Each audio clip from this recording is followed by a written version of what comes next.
So first question వచ్చేసి క్రింది వానిలో సరి అయిన ప్రవచనం ఏది అనేసి అడుగుతున్నారండి. సో ఆప్షన్స్ అయితే చూసుకోండి. సరి అయిన ప్రవచనం అడుగుతున్నారు. ఇది వచ్చేసి మనకు ప్రేరణకు సంబంధించినటువంటి టాపిక్లో క్వశ్చన్ అండి. సో కరెక్ట్ ఆన్సర్ వచ్చేసి ఆప్షన్ 1 అండి. అంతర్గత ప్రేరణ దీర్ఘకాలికమైనది. సో అంతర్గత ప్రేరణ అంటే ఏంటంటే మనకు ఇది ప్రేరణకు సంబంధించి అండి. ప్రేరణకు సంబంధించి ఇది కూడా ఒక మానసిక ప్రక్రియ కిందకి వస్తుంది. సామర్థ్యం గురించి కానీ ప్రేరణ ఇవన్నీ ఉన్నాయి కదా మనకు టాపిక్స్, దాంట్లో ఇది. సో ఈ ప్రేరణలో మనకు 2 రకాలు ఉన్నాయండి. అవి అంతర్గత ప్రేరణ ఒకటి, బహిర్గత ప్రేరణ ఒకటి. అంతర్గత ప్రేరణ అంటే ఏంటంటే ఒక వ్యక్తిలో సహజంగా లోపలి నుంచి పుట్టుకొని వచ్చేటటువంటి ఆసక్తి అండి. అంటే మనము బయటి వాళ్ళ కోసం కాకుండా మన ఆత్మ సంతృప్తి కోసము మనకు సహజంగా మనలో కలిగేటటువంటి ప్రేరణ ఏమంటామంటే అంతర్గత ప్రేరణ అంటారండి. సో ఇది మనకు దీర్ఘకాలికంగా ఉంటుంది. సో బహిర్గత ప్రేరణ అంటే ఏంటంటే మనకు ఫర్ ఎగ్జాంపుల్ బహుమతుల కోసం కానీ లేదా మార్పుల కోసం కానీ లేకపోతే ఇతరుల మెప్పు కోసం కూడా మనం చేస్తూ ఉంటాం కదా. సో అటువంటి వాటిని బహిర్గత ప్రేరణ అనేసి చెప్తాము. సో ఇది వచ్చేసి మనకు స్వల్పకాలికమైనదండి. బహిర్గత ప్రేరణ అనేది స్వల్పకాలికమైనది. ఎందుకంటే అప్పుడు ఇచ్చేటటువంటి బహుమతుల కోసమే కానివ్వండి, లేకపోతే మీ పేరెంట్స్ దగ్గర కానీ మీ రిలేటివ్స్ దగ్గర కానీ మీరు మెచ్చుకోవాలి అనేటటువంటి సందర్భంలో మాత్రమే మీకు బహిర్గత ప్రేరణ అనేది ఉంటుందండి. సో కాబట్టి బహిర్గత ప్రేరణ అనేది మనకు అప్పటికప్పుడే ఉంటుంది, దీర్ఘకాలికమైనది కాదండి, తాత్కాలికమైనది. మనకు అంతర్గత ప్రేరణ అనేది మనకు దీర్ఘకాలికమైనదండి. అది మనం ఆ గోల్ అనేది అచీవ్ అయ్యేంత వరకు కూడా మనకు ఉంటుంది. సో కరెక్ట్ ఆన్సర్ వచ్చేసి ఆప్షన్ 1 అండి. నెక్స్ట్ సెకండ్ క్వశ్చన్ చూద్దాము. సెకండ్ క్వశ్చన్ చూసుకున్నట్లయితే సాంఘిక విషయాలకు బాహ్యంగా ప్రతిస్పందించేటటువంటి సంసిద్ధత ఏది అనేసి ఇచ్చారండి. సో ఇక్కడ చూసుకున్నట్లయితే మనకు ఆప్షన్స్లో సహజ సామర్థ్యం అనేసి వచ్చారండి. సహజ సామర్థ్యం అంటే ఏంటంటే మనకి ఏదైనా పని నేర్చుకోవడానికి కానీ మనకు చేయడానికి కానీ ఉండేటటువంటి అంతర్గత శక్తిని మనం ఏమంటాం, సహజ సామర్థ్యం అంటాం. సృజనాత్మకత అంటే ఏంటి, మనకు ఉండేటటువంటి కొత్తగా ఆలోచించాలని కానీ కొత్తగా చేయాలని కానీ మనకు కొన్ని రకాలైనటువంటి థాట్స్ వస్తుంటాయి కదా, యాక్టివిటీస్. సో వాటిని సృజనాత్మకత అంటాం. సో అభిరుచి అంటే ఏంటంటే ఒక విషయం పైన చూపించేటటువంటి ఇంట్రెస్ట్ని మనము అభిరుచి అనేసి చెప్తాము. సో కాబట్టి ఇక్కడ ఏమి ఇచ్చారు మనకు, సాంఘిక విషయాలకు బాహ్యంగా ప్రతిస్పందించేది ఏంటిదండి, దాన్ని ఏమంటాము, వైఖరి అంటామండి, యాటిట్యూడ్ అంటాం. ఒక వ్యక్తి ఒక విషయంలో కానీ లేదా ఒక పరిస్థితిని బట్టి ప్రతిస్పందించేటటువంటి సంసిద్ధతను ఏమంటాము, వైఖరి అనేసి అంటాం. So option 4 correct. Next question చూద్దామండి. ఐడెంటిఫై ద కరెక్ట్ పెయిర్ అనేసి ఇచ్చారండి. సో దీంట్లో కరెక్ట్ అయినది ఏంటిదండి, ఆప్షన్ 3 కరెక్ట్. అంతర్దృష్టి అభ్యాసన సిద్ధాంతాన్ని ప్రతిపాదించింది ఎవరు అంటే వర్దిమర్ అండి. గెస్టాల్ట్ వాదులైనటువంటి వర్దిమరు, అలాగే కొహ్లరు, కోఫ్కా. అంతర్దృష్టి అభ్యాసన సిద్ధాంతాన్ని ప్రతిపాదించింది ఎవరండి, గెస్టాల్ట్ వాదులు ప్రతిపాదించడం జరిగింది. వాళ్ళు ఎవరంటే వర్దిమర్ వస్తారు, అలాగే కొహ్లరు, కోఫ్కా, ఇలా ముగ్గురు కూడా. సో ఇక్కడ మనకు సాంప్రదాయిక నిబంధన సిద్ధాంతాన్ని ప్రతిపాదించింది ఎవరండి, పావ్లోవ్ అండి. కార్యసాధక నిబంధన సిద్ధాంతాన్ని ప్రతిపాదించింది ఎవరు, పావ్లోవ్. సాంప్రదాయిక నిబంధన సిద్ధాంతాన్ని ప్రతిపాదించింది ఎవరండి, పావ్లోవ్. కార్యసాధక నిబంధన సిద్ధాంతాన్ని ప్రతిపాదించింది ఎవరండి, బిఎఫ్ స్కిన్నర్ అనమాట. ఇక్కడ మనకు ఈ 2 రివర్స్లో ఇచ్చారు. అలాగే సాంఘిక అభ్యాసన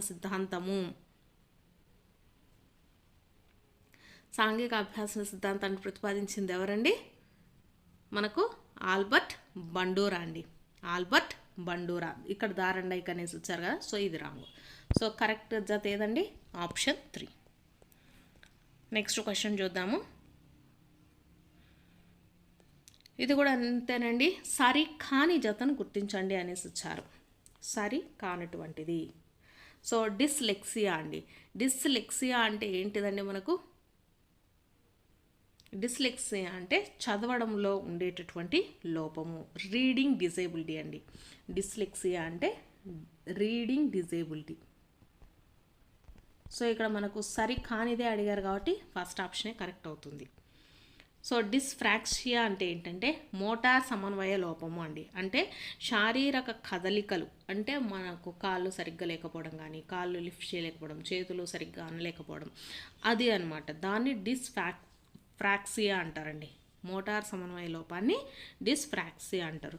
డిస్ఫేషియా అంటే భాషణ వైకల్యం, భాషను అర్థం చేసుకోవడంలో కానీ మాట్లాడడంలో కానీ వచ్చేటటువంటి వైకల్యాన్ని మనము డిస్ఫేసియా, భాషణ వైకల్యం అంటాం. Next ADHD. ఏడిహెచ్డి అంటే ప్రతిస్పందన నియంత్రణ లోపం అండి. అంటే మనకు ప్రతిస్పందనలు నియంత్రించుకోలేకపోవడం, ఇది కూడా ఒక డిజేబిలిటీ కిందకి వస్తుందన్నమాట. సో దాన్ని ఏమంటాం? ఏడిహెచ్డి అంటాం. సో ఇక్కడ సరి కానిది అడిగారు కాబట్టి ఆప్షన్ 1.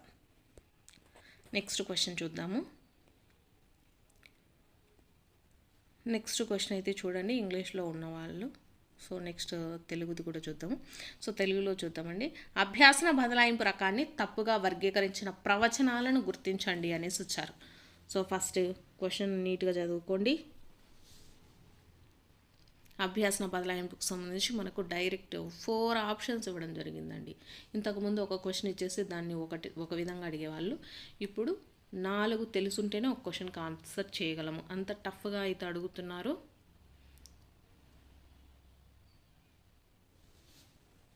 తప్పుగా వర్గీకరించింది అడుగుతున్నారు.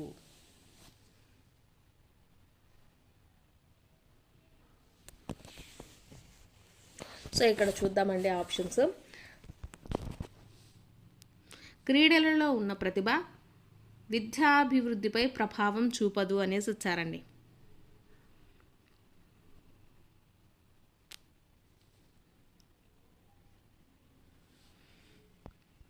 సో ఇది మనకు ఏ బదలాయింపు అవుతుందండి? శూన్య బదలాయింపు అవుతుంది, ప్రతికూల బదలాయింపు అవ్వదు. మనకు ఒక అభ్యాసనము మరొక అభ్యాసనంపై ఎలాంటి ప్రభావము చూపడం లేదు అంటే ఏమంటామండి? దాన్ని శూన్య బదలాయింపు అంటాం. మీకు అందరికీ తెలిసిందే శూన్య బదలాయింపు అంటే జీరో ట్రాన్స్ఫర్. సో ఇక్కడ ప్రతికూల బదలాయింపు అనేసి వచ్చారు. సో ఇది రాంగు. నెక్స్ట్, తెలుగు భాష బాగా వచ్చేవారికి ఆంగ్లం నేర్చుకోవడం కష్టంగా అనిపిస్తుంది అనేసి వచ్చారండి. సో ఇక్కడ అనుకూల బదలాయింపు అని ఇచ్చారు. అనుకూల బదలాయింపు అంటే మనకు ఏమవుతుందండి? అనుకూల బదలాయింపు పాజిటివ్ ట్రాన్స్ఫర్ అనేసి ఇచ్చారు. సో కాబట్టి ఇక్కడ మనకు ఏమవుతుందండి? అది ప్రతికూల బదలాయింపు అవుతుంది ఇది. సో ఇది మనకు తప్పు, ఇది కూడా తప్పే ఇచ్చారు. ఇదేమవుతుంది? ఇక్కడ మనకు ప్రతికూల బదలాయింపు అవుతుంది. నెక్స్ట్ క్వశ్చన్ చూద్దాం. హిందీ తెలిసిన వ్యక్తి సంస్కృతం నేర్చుకోగలడు, శూన్య బదలాయింపు అనేసి వచ్చారు. సో ఇదేమవుతుందండి? మనకు అనుకూల బదలాయింపు అవుతుంది, పాజిటివ్ ట్రాన్స్ఫర్. మనకి హిందీ నేర్చుకోవడం వల్ల సంస్కృతం అనేది కూడా సులభంగానే వస్తుంది కదండి. కానీ ఇక్కడ మనకు శూన్య బదలాయింపు అని ఇచ్చాడు. సో కాబట్టి ఇది తప్పు, ఇది మనకు అనుకూల బదలాయింపు అవుతుంది. నెక్స్ట్ చూసుకున్నట్లయితే భాషా ప్రతిభ ఈతపై ప్రభావం చూపదు అనేసి వచ్చారు. ఇది ద్విభాష బదలాయింపు అనేసి వచ్చారు. ఇది ఏ బదలాయింపు అవుతుంది? ఇది మనకు శూన్య బదలాయింపు అవుతుంది. ఎందుకంటే భాష వేరు, ఈత వేరు, కాబట్టి ఈడ మనకు జీరో ట్రాన్స్ఫర్ అనేది జరుగుతుందన్నమాట. సో కాబట్టి ఇక్కడ ఇచ్చినటువంటివి అన్నీ కూడా మనకు తప్పే. సో కాబట్టి కరెక్ట్ ఆన్సర్ ఏమవుతుందండి? అన్నీ కూడా తప్పే అండి. So option 4 correct. మీరు ఒకసారి క్వశ్చన్ అయితే చూసుకోండి. అభ్యాసన బదలాయింపు రకాన్ని తప్పుగా వర్గీకరించిన ప్రవచనాలను గుర్తించండి అనేసి ఇవ్వడం జరిగింది. సో ఇక్కడ ఇచ్చినటువంటి ప్రవచనాలు అన్నీ కూడా మనకు తప్పే. సో కరెక్ట్ ఆన్సర్ ఏమవుతుంది? ఆప్షన్ 4 అవుతుందండి. సో అవి మీకు కరెక్ట్గా ఏవైతే అనేసి కూడా మీకు ఆల్రెడీ చెప్పేశాను. నెక్స్ట్ క్వశ్చన్ చూద్దాము. నెక్స్ట్ క్వశ్చన్ రికగ్నైజేషన్ స్కోర్ అండి, గుర్తింపు గణనకు సంబంధించి ఇచ్చారు. సో క్వశ్చన్ మార్క్ ఇక్కడ ఇచ్చారు. గుర్తింపు గణనకు ఫార్ములా ఏంటిదండి? సరైన ప్రయత్నాల సంఖ్య మైనస్ తప్పు ప్రయత్నాల సంఖ్య బై క్వశ్చన్ మార్క్ ఇంటూ 100 అనేసి వచ్చారు. ఈ క్వశ్చన్ మార్క్లో ఏముండాలి? సో ఆప్షన్స్ అయితే చూపిస్తాను.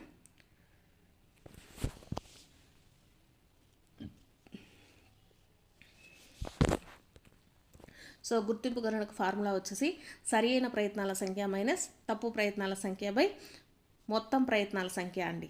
మొత్తం ప్రయత్నాల సంఖ్య. సో ఆప్షన్ 3 అనేది కరెక్ట్ అవుతుంది. నెక్స్ట్ క్వశ్చన్ అండి. కింద ప్రవచనాలను పరిశీలించి ఇవ్వబడిన ఎంపికలలో సరి అయిన దానిని గుర్తించండి అనేసి ఇచ్చారండి.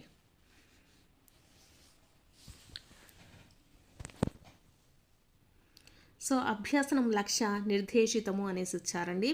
అభ్యసనం అనేది లక్ష్య నిర్దేశితం. మనం ఏదైనా ఒక లక్ష్యాన్ని పెట్టుకొని దానిని సాధించడం కోసమే మన అభ్యసనం చేస్తూ ఉంటాము.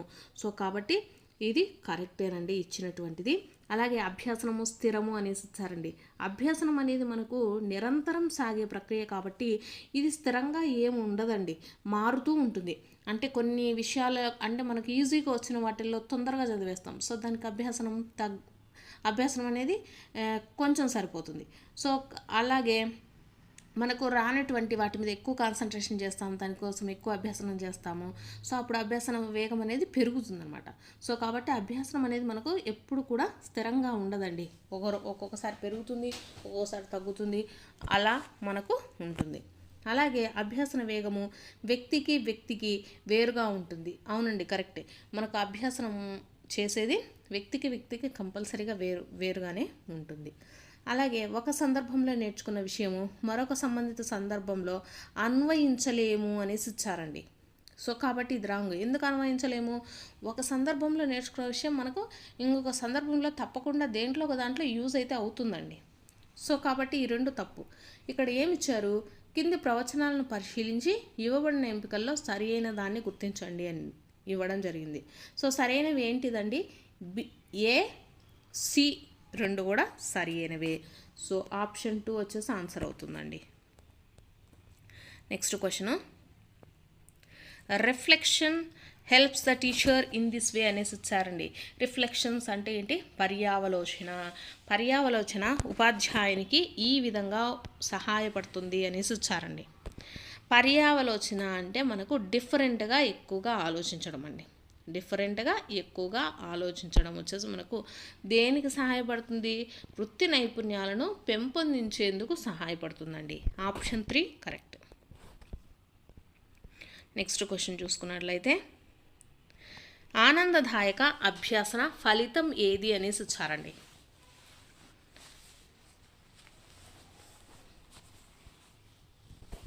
సో ఇక్కడ ఆనందదాయక అభ్యాసన ఫలితం వల్ల మనకేమవుతుందంటే మెరుగైన అవధానము మరియు ధారణ అనేది జరుగుతుందండి.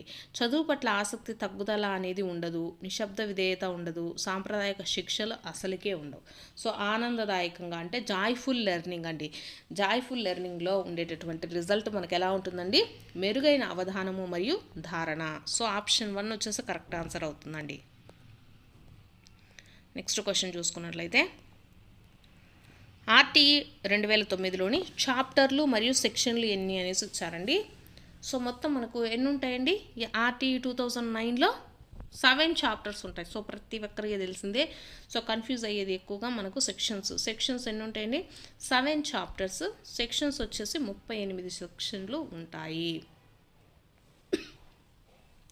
సో మనకు ఈ ఆర్టీఈ యాక్ట్ 2009 ఎప్పుడు అమల్లోకి వచ్చిందని చాలాసార్లు అడుగుతారండి. ఎప్పుడు అమల్లోకి వచ్చింది అనేసి అడగడం జరుగుతుంది. ఏప్రిల్ 1, 2010 అండి, గుర్తుపెట్టుకోండి. ఆర్టీఈ యాక్ట్ 2009 వచ్చేసి ఏ సంవత్సరంలో అమలులోకి వచ్చినది? సో ఏప్రిల్ 1, 2010 అండి.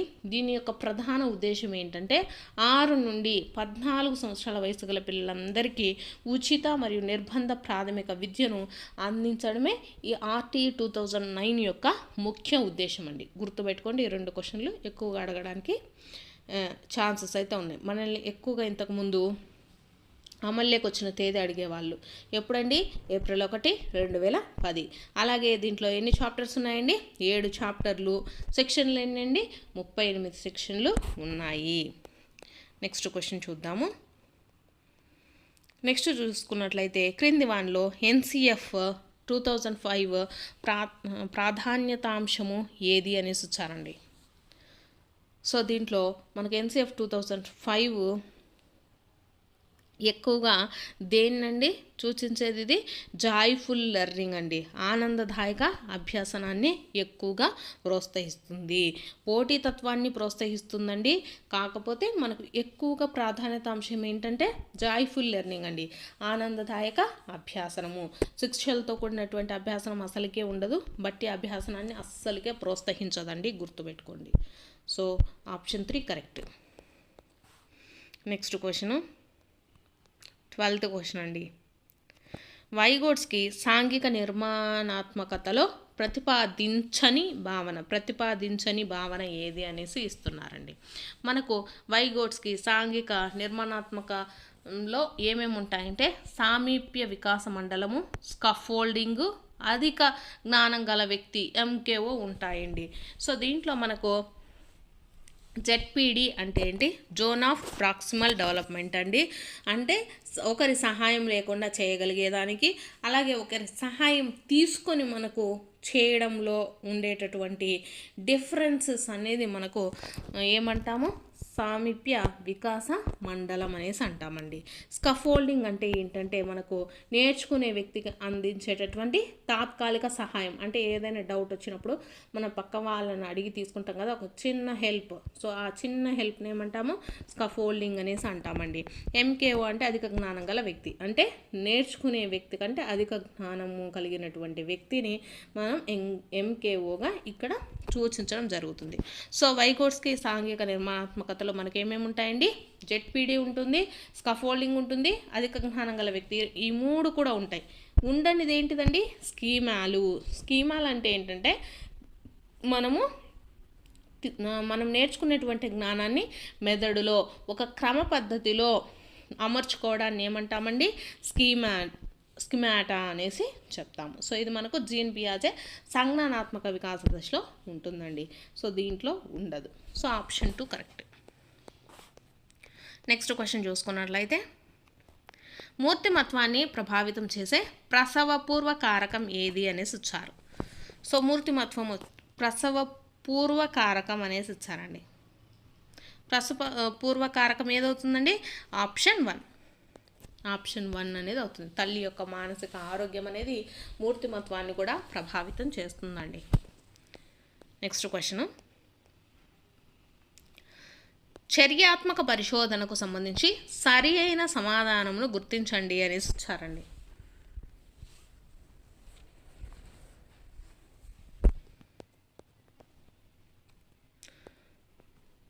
సో దీంట్లో చర్యాత్మక పరిశోధన అండి. చర్యాత్మక పరిశోధనలో మనకు వాళ్ళ యొక్క చర్యలను బట్టి మనకు మార్పుకు అనేది వీలు ఉంటుందండి. ఈడ మార్పు వీలు లేనిదనేసి ఇచ్చారు, తప్పు. చర్యలను, అవసరాలను ఒక్కొక్కరికి తగ్గట్టు మనకు ఈ పరిశోధన అనేది జరుగుతుంది కాబట్టి మార్పు అనేది ఉంటుంది. సో ఫలితాలను సాధారణీకరించడం జరగదు అనేసి ఇచ్చారు. అంటే మనం ఒకరిని ఇంకొకరితో కంపేర్ చేయటము అనేది జరగదండి, కంపల్సరీగా జరగదు. ఎందుకంటే ఒకరికి ఎక్కువ ఉండొచ్చు, ఒకరికి తక్కువ ఉండొచ్చు, మనం పరిశోధనలు చేసే దాన్ని బట్టి. సో కాబట్టి కరెక్ట్, ఫలితాలను సాధారణీకరించడం జరగదు.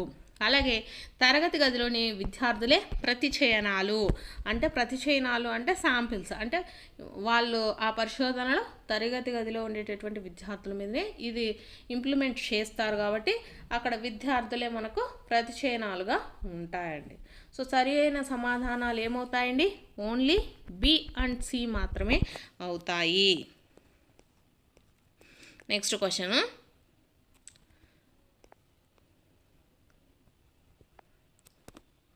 ఒక పిల్లవాడు 10వ తరగతిలో తెలుగు చదివి ఇంటర్మీడియట్లో సంస్కృతం చదివాడు. ఇప్పుడు తెలుగు పునఃస్మరణ చేయబోగా సంస్కృతం అడ్డంకిగా మారింది. దీన్ని ఏమంటాము అనేసి ఇచ్చారండి. సో దీన్ని ఏమంటామండి? తిరోగమన అవరోధం అంటారు. చాలా వరకు మీకు తెలిసిందే, చాలా క్వశ్చన్లలో అడిగారు. సో గతంలో నేర్చుకున్న విషయాలు కొత్త విషయాలు నేర్చుకోవడంలో లేదా గుర్తుంచుకోవడంలో అడ్డుపడితే దాన్ని ఏమంటాము? పురోగమన అవరోధము అనేసి అంటారండి. సో పిగ్మాలియన్ ప్రభావం అంటే ఏంటండి?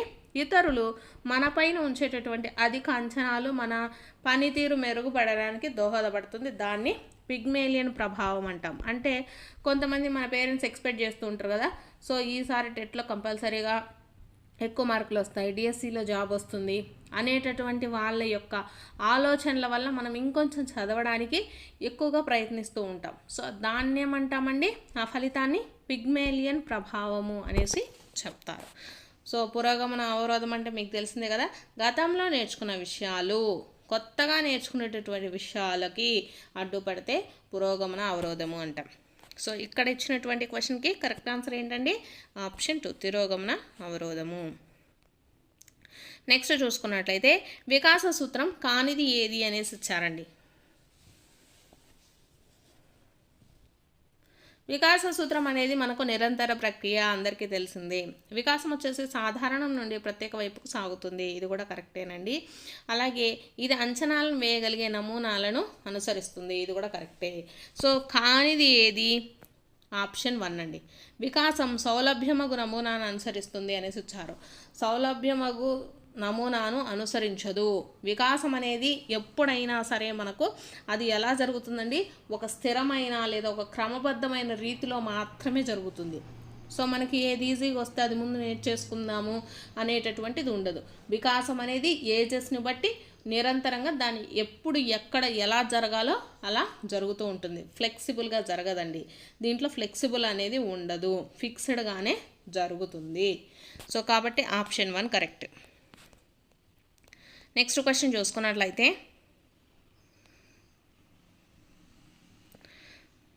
సాంఖ్యాక విధానాలను గణిత శాస్త్రాన్ని అనుప్రయుక్తం చేసే మనోవిజ్ఞాన శాస్త్రం ఏది అనేసి ఇచ్చారండి. సాంఖ్యాక విధానాలను, సైకోమెట్రీ అండి. సైకోమెట్రీ, మనోమితి, సాంఖ్యాక విధానాలను గణిత శాస్త్రాన్ని విస్తృతంగా అనుప్రయుక్తం చేసే మనోవిజ్ఞాన శాస్త్రం ఏదండి, మనోమితి అంటే సైకోమెట్రీ. ఇది మనకు మానసిక సామర్థ్యాలను కానివ్వండి, ప్రవర్తన కానివ్వండి, వ్యక్తిత్వ లక్షణాలను కానివ్వండి, జ్ఞానాన్ని కానీ కొలవడానికి మనము దీన్ని యూజ్ చేస్తామండి. నెక్స్ట్ క్వశ్చను, తన అన్న క్రికెట్ ఆడటం చూసి 2 సంవత్సరాల పిల్లవాడు ఒక కర్రను బ్యాట్ లాగా ఉపయోగించి ఆడుట ఈ క్రీడా రకానికి ఉదాహరణ అనేసి ఇచ్చారు. సో దీన్ని ఏ క్రీడ అంటారండి, దీన్ని వచ్చేసి సమాంతర క్రీడ అంటాం. సమాంతర క్రీడ అంటే వాళ్ళు ఎలా అయితే ఆడుతున్నారో అలానే ఆడాలా అనేటటువంటి భావన కలగటం ఏమంటాము, సమాంతర క్రీడ అంటామండి. ఏకాంతర క్రీడ అంటే ఎవరితో సంబంధం లేకుండా వాళ్ళు ఒక్కరే ఆడుకుంటే దాన్ని ఏకాంతర క్రీడ అంటాము. సంసర్గ క్రీడ అంటే పిల్లలు ఒకే రకమైన ఆట వస్తువులతో ఆడుకుంటూ ముచ్చట్లు, అంటే వాళ్ళు తెచ్చుకున్న బొమ్మల్ని వీళ్ళు కూడా తెచ్చుకొని వాళ్ళు ఎలా ఆడుతున్నారో వీళ్ళు కూడా అలానే ఆడుతూ వీళ్ళు ఉంటారండి. సో అటువంటి దాన్ని సంసర్గ క్రీడ అంటారు. సో సహకార క్రీడలు అంటే ఒకరికొకరు కలిసిమెలిసి ఆడుకుంటూ ఉంటే దాన్ని సహకార ఆట అనేసి చెప్తాము. నెక్స్ట్ క్వశ్చన్ చూసుకున్నట్లయితే వ్యక్తులు వారి రచనలకు సంబంధించి సరైన సమాధానంను గుర్తించండి అనేసి ఇచ్చారండి. కార్ల్ స్పేర్మన్ ఎబిలిటీస్ ఆఫ్ మ్యాన్ అనేసి ఇచ్చారు. William James dictionary of psychology అనేసి ఇచ్చారు. సో ఇక్కడ కార్ల్ స్పేర్మన్ వచ్చేసి ఎబిలిటీస్ ఆఫ్ మ్యాన్ కరెక్టేనండి.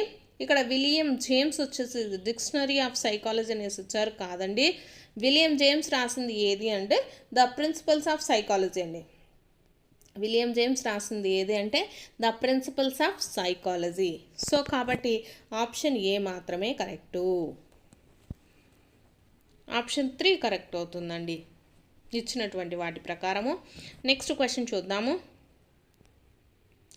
పియాజే ప్రకారము వ్యక్తిలోని ప్రవర్తన భాగాలు ఏవి అనేసి ఇచ్చారు. ప్రవర్తన భాగాలు ఏవి,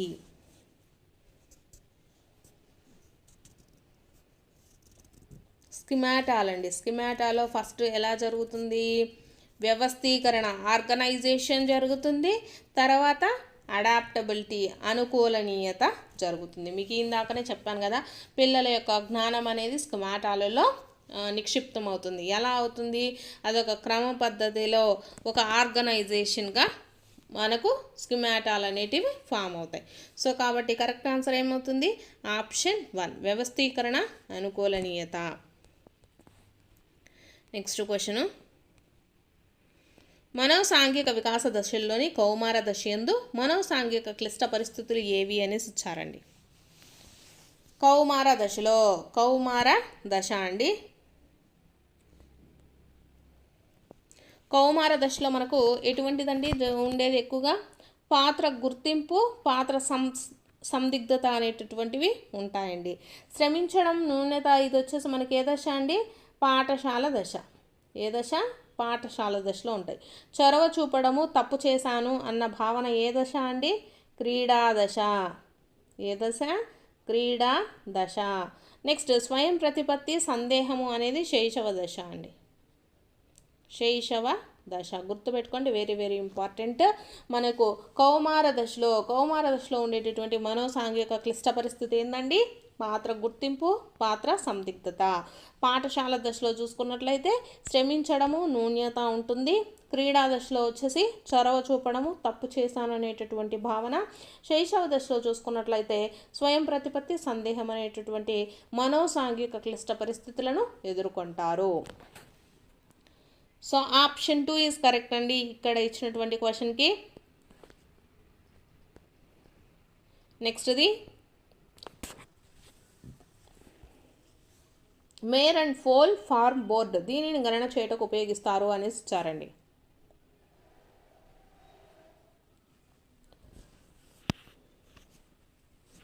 సో ఇది వచ్చేసి మనకు ఒక గేమ్ లాంటిదండి. సో ఈ గేమ్ లాంటిది అనేది ఎవరికి యూజ్ చేస్తారంటే ఎక్కువగా అశాబ్దిక ప్రజ్ఞను కొలవడానికి యూజ్ చేస్తారు. అంటే పిల్లలకు ఎక్కువగా యూజ్ చేయడం జరుగుతుంది. సో కాబట్టి ఇది దేన్ని ఉపయోగించడానికి చేస్తారండి, ప్రజ్ఞను, పర్ఫార్మెన్స్ టెస్ట్ అండి. అశాబ్దిక ప్రజ్ఞను కొలవటానికి మేర్ అండ్ ఫోల్ ఫార్మ్ బోర్డ్ అనేది యూజ్ చేస్తాము. నెక్స్ట్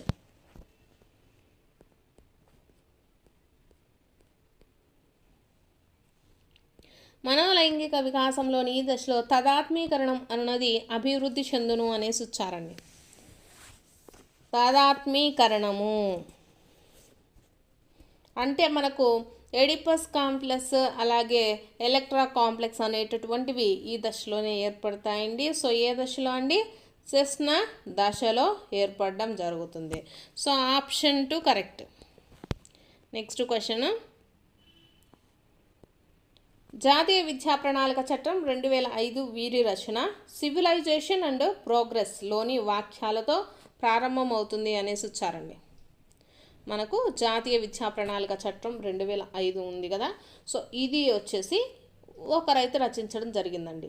సో వారు రచించినటువంటి వాక్యాలతో ప్రారంభమవుతుంది. ఆ వాక్యం ఏదండి, సివిలైజేషన్ అండ్ ప్రోగ్రెస్. సో ఎవరండి దీన్ని రచించింది, రవీంద్రనాథ్ ఠాగూర్ అండి. Option 4 is the right answer. Next question, పిల్లలకు స్వేచ్ఛనివ్వడంలో విభిన్న దృక్పథాలను కలిగి ఉండే పిల్లల పెంపక శైలి ఏది అనేసి ఇచ్చారు. సో ఇక్కడ మనకు ఆప్షన్స్ చూసుకున్నట్లయితే సాధికారత్వ పిల్లల పెంపక శైలి అంటే దీంట్లో వచ్చేసి పిల్లలకు స్వేచ్ఛనివ్వడం జరుగుతుందండి. పిల్లలకు స్వేచ్ఛనిచ్చిన తర్వాత వాళ్ళకు కొన్ని రూల్స్ అనేటివి ఉంటాయన్నమాట. సో ఆ రూల్స్ని బట్టి వాళ్ళకు స్వేచ్ఛ అనేది ఉంటుంది ఈ పిల్లల పెంపక శైలిలో. సో నిరంకుశతత్వ పిల్లల పెంపక శైలిలో చూసుకున్నట్లయితే కేవలం తల్లిదండ్రుల మాట మాత్రమే చెల్లుతుందండి, పిల్లలకు స్వేచ్ఛ అనేది ఉండదు. సో అంగీకారత్వ పిల్లల పెంపక శైలి చూసుకున్నట్లయితే ఇందులో పిల్లలకు వచ్చేసి మితిమీరినటువంటి స్వేచ్ఛనివ్వడం జరుగుతుంది, నియంత్రణ అనేది ఉండదు. నెక్స్ట్ జోక్యరహిత పిల్లల పెంపక శైలి చూసుకుంటే ఇందులో తల్లిదండ్రులకు కానీ పిల్లల గురించి కానీ అస్సలు ఎవరు కూడా పట్టించుకునేటటువంటి ఛాన్సెసే ఉండవు. సో ఇక్కడ మనకి ఇచ్చినటువంటి క్వశ్చన్ చూసుకున్నట్లయితే పిల్లలకు స్వేచ్ఛనివ్వడంలో విభిన్న దృక్పథాలను కలిగి ఉండే పిల్లల పెంపక శైలి ఏది అంటే సాధికారత్వ పిల్లల పెంపక శైలి అండి. ఇక్కడ మనకు ఆప్షన్ తప్పు ఇవ్వడం జరిగింది. జోక్యరహితలో అసలు పిల్లలకు తల్లిదండ్రులకు ఎటువంటి అసలు స్వేచ్ఛ అనేది ఉండదు, ఎవడి ఇష్టం వచ్చినట్టు వాళ్ళు ఉంటారు. కానీ ఇక్కడ ఏంది, స్వేచ్ఛనివ్వడంలో విభిన్న దృక్పథాలను కలిగి ఉండేటటువంటి పిల్లల పెంపక శైలి ఏది అంటే సాధికారత్వ పిల్లల పెంపక శైలి అండి. Option 1 correct. సో మీకు ఏమైనా డౌట్స్ ఉంటే కామెంట్ సెక్షన్లో కామెంట్ చేయండి. మీకు వేరేటి ఆన్సర్ అనేది తెలుసుంటే దాని ఎక్స్ప్లెనేషన్ కూడా ఇవ్వండి, నో ప్రాబ్లం. నెక్స్ట్ క్వశ్చన్ చూద్దాము. నోమ్ చోమ్స్కీ పుస్తకం కానిది ఏది అనేసి అడుగుతున్నారండి. సో ఇక్కడ లాంగ్వేజ్ అండ్ మైండ్, అలాగే the logical structure of linguistic theory, next lectures on government and binding, ఈ 3 కూడా నోమ్స్కీ పుస్తకాలే అండి. ఖాన్ వచ్చేసి a mind that found itself, ఇది వచ్చేసి పుస్తకం కాదు. So option 4 correct. Next question చూసుకున్నట్లయితే ద ఫాదర్ ఆఫ్ స్టాటిస్టిక్స్ అండి, సాంఖ్యక శాస్త్ర పితామహుడు. ఎవరండి సాంఖ్యక శాస్త్ర పితామహుడు? రొనాల్డ్ ఏ ఫిషర్ అండి, Ronald A Fisher. Next question, పౌనఃపున్య బహుభుజిలో ఎక్స్ అక్షం మీది అంశం ఏది అనేసి ఇచ్చారండి. సో పౌనఃపున్యం బహుభుజి తీసుకున్నట్లయితే మనకు ఎక్స్ అక్షం మీద వచ్చేసి తరగతి అంతరాల మధ్య బిందువులు ఉంటాయండి. వై అక్షం మీద వచ్చేసి పౌనఃపున్యాలు ఉంటాయి. వై అక్షం మీద పౌనఃపున్యాలు ఉంటాయండి, గుర్తుపెట్టుకోండి. పౌనఃపున్య బహుభుజి తీసుకున్నట్లయితే ఎక్స్ అక్షం మీద ఏముంటాయండి, తరగతి అంతరాల మధ్య బిందువులు అనేటివి ఉంటాయి. అలాగే ఇక్కడ వై అక్షం మీద అంటే వై అక్షం మీద ఏముంటాయండి, పౌనఃపున్యాలు ఉంటాయి. నెక్స్ట్ క్వశ్చన్ చూద్దాము. విద్యా సాంకేతిక శాస్త్ర ప్రధాన లక్ష్యాలు ఏంటి అనేసి ఇచ్చారండి. విద్యా సాంకేతిక శాస్త్రం ఎడ్యుకేషనల్ టెక్నాలజీలో మనకు ఏముంటాయండి, ఇక్కడ వచ్చేసి మనకు సమాచారాన్ని ప్రసారం చేయడం జరుగుతుంది, కరెక్టే. అలాగే విశిష్ట నైపుణ్యాల సాధనకు సహకరించడం కూడా జరుగుతుంది, ఇది కూడా కరెక్టే ఎడ్యుకేషనల్ టెక్నాలజీలో. అలాగే స్వయంగా నేర్చుకునే అవకాశం కూడా కల్పించడం జరుగుతుంది. సో ఈ 3 కూడా ఉంటాయండి మనకు. ఆబ్జెక్ట్ విద్యా సాంకేతిక శాస్త్రం యొక్క ప్రధాన లక్ష్యాలు ఏవి అంటే ఈ 3 కూడా ఉండడం జరుగుతుంది. సో ఏ ఆప్షన్ కరెక్ట్ అవుతుందండి, ఆప్షన్ 4. నెక్స్ట్ క్వశ్చన్ చూసుకున్నట్లయితే ఎంఎస్ వర్డ్ ఉపయోగించి వర్డ్ డాక్యుమెంట్లో పట్టిక జత చేయాలి అంటే దీనిపైన క్లిక్ చేయాలి అనేసి ఇచ్చారండి. సో ఫైల్ అంటే మీకు తెలిసిందే, ఎడిట్ అంటే తీసేయడము, ఇన్సర్ట్ చేయడం అంటే ఏదైనా ఇంకొక దాన్ని యాడ్ చేయడాన్ని ఇన్సర్ట్ చేయడం అంట. సో ఇక్కడ అడిగింది అదే కదా, ఎంఎస్ వర్డ్ ఉపయోగించి వర్డ్ డాక్యుమెంట్లో పట్టిక జత చేయాలి అంటే పట్టిక అనేది మనకు టేబుల్ అనేది యాడ్ చేయాలి. సో ఏముంటుందండి, ఇన్సర్ట్ అంటాం దాన్ని ఏమంటాము, ఇన్సర్ట్ మీద క్లిక్ చేస్తే మనకు ఇంకోటి అనేది యాడ్ అవుతుంది. కరు, చీరు, కడు, నడు, నిడు శబ్దములకు రా అలాగే డాలకు అచ్చుపరమైనప్పుడు మనకు ఏ ఆదేశంగా వస్తాయండి, ద్విరుక్త టకారం ఆదేశంగా వస్తుంది. ఇది ద్విరుక్త టకార సంధికి సంబంధించినటువంటి సంధి సూత్రం అండి. కరు, చిరు, కడు, నడు, నిడు శబ్దముల రా అలాగే డాలకు అచ్చుపరమైనప్పుడు ఏమవుతుందండి, ద్విరుక్త టకారం వచ్చేసి మనకు ఆదేశంగా వస్తుంది. నెక్స్ట్ క్వశ్చన్ చూసుకున్నట్లయితే సమప్రాధాన్యం గల 2 కానీ అంతకంటే ఎక్కువ వాక్యాలు కలిసి ఏకవాక్యం ఏర్పడటం అనేసి ఇచ్చారండి. సో సామాన్య వాక్యం అంటే ఏంటంటే ఒకే ఒక సమాపక క్రియ ఉంటుందండి. ఫర్ ఎగ్జాంపుల్ రాజు అన్నం తిన్నాడు. సో ఇది మనకు సామాన్య వాక్యం అవుతుందండి. ఒకే ఒక సమాపక క్రియ కలిగి ఉంటే దాన్ని ఏమంటాము, సామాన్య వాక్యము అంటాము. సంశ్లిష్ట వాక్యం అంటే ఒకే ఒక సమాపక క్రియ ఉండి అంతకంటే ఎక్కువ అసమాపక క్రియలను కలిగి ఉంటే దాన్ని సంశ్లిష్ట వాక్యం అంటారండి. ఫర్ ఎగ్జాంపుల్ రాజు అన్నం తిని బడికి వెళ్ళాడు. సో ఇక్కడ ఏముంది, మనకు ఒక సమాపక క్రియ అంతకంటే ఎక్కువ అసమాపక క్రియలు ఉన్నాయి కాబట్టి ఇది వచ్చేసి మనకు సంశ్లిష్ట వాక్యం అవుతుంది. నెక్స్ట్ సంయుక్త వాక్యం అంటే ఇప్పుడు మనకి ఇచ్చిందే అండి. సమప్రాధాన్యం గల 2 కానీ అంతకంటే ఎక్కువ వాక్యాలు కలిసి ఏకవాక్యంగా ఏర్పడితే అదేమవుతుంది, సంయుక్త వాక్యం అవుతుంది. ఫర్ ఎగ్జాంపుల్ విమల అందమైనది, తెలివైనది, చురుకైనది. సో ఇలా మనకు ఉంటాయన్నమాట. సో ఇలా ఏకవాక్యంగా కలిపి రాసినట్లయితే దాన్ని ఏమంటామండి, సంయుక్త వాక్యం అంటాం. సందేహార్థక వాక్యం అంటే అది జరుగుతుందో లేదో అనేటటువంటి సందేహం, అంటే రేపు వర్షం పడుతుందో లేదో మనకైతే కన్ఫర్మ్గా తెలియదు కదా, అటువంటి సందేహాలను తెలియజేస్తే అది సందేహార్థక వాక్యం అవుతుందండి. సో ఇచ్చినటువంటి క్వశ్చన్కి ఇప్పుడు కరెక్ట్ ఆన్సర్ వచ్చేసి ఆప్షన్ 3. నెక్స్ట్ క్వశ్చన్ చూద్దాము. నేను అనేది ఏంటి అనేసి ఇచ్చారండి. నేను అనేది మనకు దేనికి సంబంధించిందండి? ఉత్తమ పురుషకు సంబంధించింది. సో నేను అనేది సర్వనామం కాబట్టి ఇదేమవుతుంది? ఉత్తమ పురుష సర్వనామం అవుతుంది. నెక్స్ట్ మేము అనేది మనకు ఉత్తమ పురుషలో ఏమేమి వస్తాయండి? నేను, మేము అనేవి మనకు ఉత్తమ పురుష కిందికి వస్తాయి. మధ్యమ పురుష కిందికి ఏమొస్తాయండి? నీవు, మధ్యమ పురుష కిందికి నీవు, మీరు అనేటివి మనకు వస్తాయి. నెక్స్ట్ ప్రథమ పురుష కిందికి ఏమొస్తాయండి?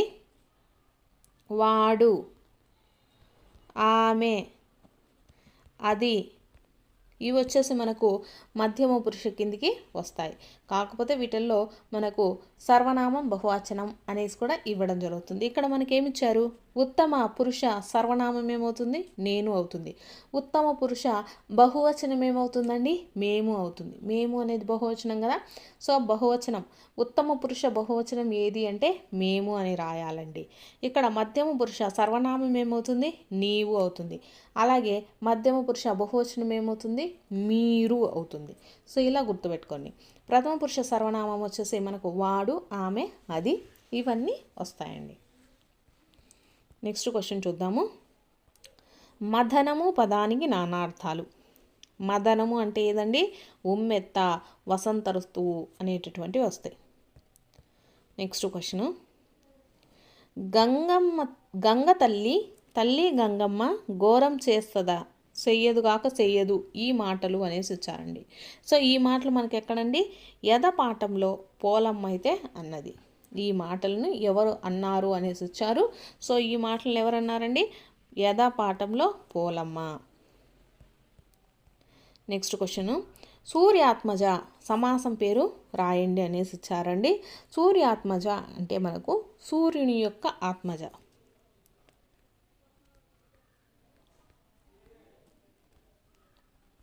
సూర్యుని యొక్క ఆత్మజ అండి. ఆత్మజ అంటే కూతురు. సూర్యాత్మజ అంటే సూర్యుని యొక్క కూతురు ఆర్ సూర్యుని యొక్క ఆత్మజ. ఇక్కడ మనకు యొక్క అనేసి వస్తుంది కాబట్టి ఇది మనకు ఏ తత్పురుష సమాసం అవుతుంది?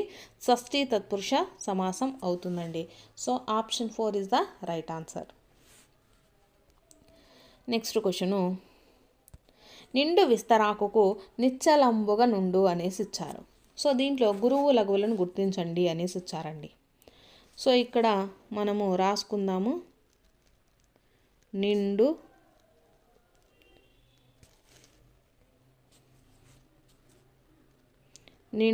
విస్తరాకు అండి. విస్తరాకు నిశ్చలంబుగా నుండు.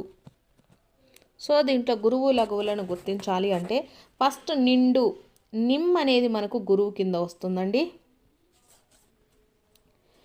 నెక్స్ట్ ఇక్కడ డు అనేది మనకు లఘువు కింద వస్తుంది.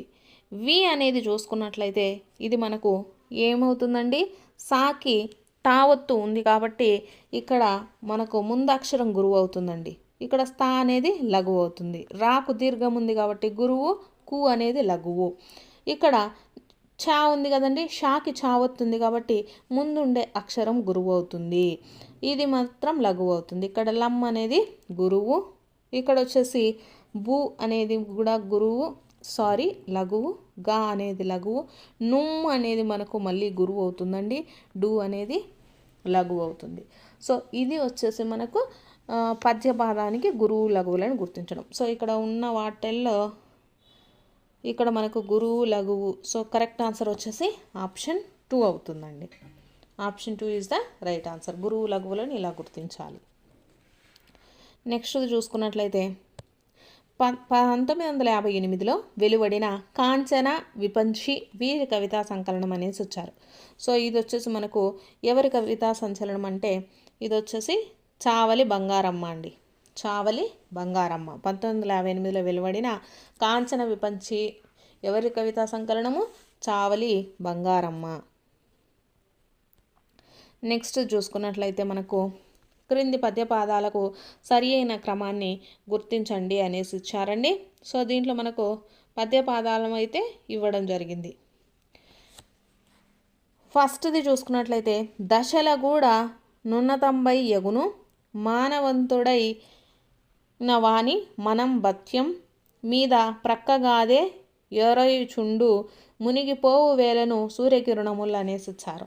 సో ఇది వచ్చేసి సరి అయిన క్రమం వచ్చేసి ఆప్షన్ 3 అండి. ఫస్ట్ వచ్చేసి మానవంతుడైన వాని మనం బత్య. సెకండ్ది చూసుకున్నట్లయితే దశలగూడ నునతంబై యగును. థర్డ్ వన్ వచ్చేసి మునిగిపోవు వేలను సూర్యకిరణముల్. నెక్స్ట్ ఫోర్త్ వన్ వచ్చేసి మీది ప్రక్కగాదే ఎరయుచుండు. ఇది వచ్చేసి మనకు సరైన పద్య పాదాల క్రమం అండి. నెక్స్ట్ క్వశ్చన్, కిటీ పదానికి అర్థం రాయండి అనేసి ఇచ్చారండి. కిటీ అంటే పంది అండి. కిటీ పదానికి అర్థం వచ్చేసి పంది, ఆప్షన్ 1. నెక్స్ట్ క్వశ్చను, మాట తిరగలేరు మానధనులు అన్నది ఎవరు? మాట తిరుగలేరు మానధనులు అన్నది ఎవరండి? పోతన, ఆప్షన్ 4. నెక్స్ట్ క్వశ్చను, గేయాలను కథలను పొడిగించటము, కథను ఊహించి రాయటం వంటివి ఈ సామర్థ్యం కిందికి వస్తాయి అనేసి ఇచ్చారండి. సో ఏమంటామండి? దాన్ని సృజనాత్మకత అంటాం. సృజనాత్మకత అంటే ఏంటండి? గేయాలను కానీ పొడిగించి రాయటం. మన గేయాలను చూసుకున్నట్లయితే 2 లైన్లు ఇచ్చి మిగిలినవి రాయడము, కథలను కూడా ఒక హాఫ్ కథ ఇచ్చి మిగిలిన కథ రాయడము, ఇవన్నీ కూడా మనకి ఏ సామర్థ్యం కిందికి వస్తాయి? సృజనాత్మకత కిందికి వస్తాయి. నెక్స్ట్ క్వశ్చను, బెల్లం కొట్టిన రాయి జాత్యము వీరి గురించి తెలుపుతుంది. బెల్లం కొట్టిన రాయి అంటే మనం ఎంత చెప్పినా కానీ ఉలుకు పలుకు లేకుండా నిలబడడం అండి. సో కాబట్టి ఇక్కడ ఇచ్చినటువంటి వాటిల్లో ఏమవుతుందండి? ఏమన్నా ఏమి చేసినా మారు పలకని వాడు అంటే మనం ఎన్ని మాట్లాడుతున్నా కూడా వాళ్ళు సైలెంట్గా నించున్నారనుకోండి, అప్పుడు మనం ఏమంటాం? బెల్లం కొట్టిన రాయిలా అలా నించుంటాం ఎందుకు అంటాం కదా. సో ఆ విషయంలో మనము ఈ జాతీయాన్ని అయితే వాడతామండి. ఆప్షన్ 1 వచ్చేసి రైట్ ఆన్సర్. నెక్స్ట్ క్వశ్చను, ముగ్గుల్లో సంక్రాంతి పాఠ్యభాగంలో ఉన్న పాత్రల పేర్లు అడిగారు.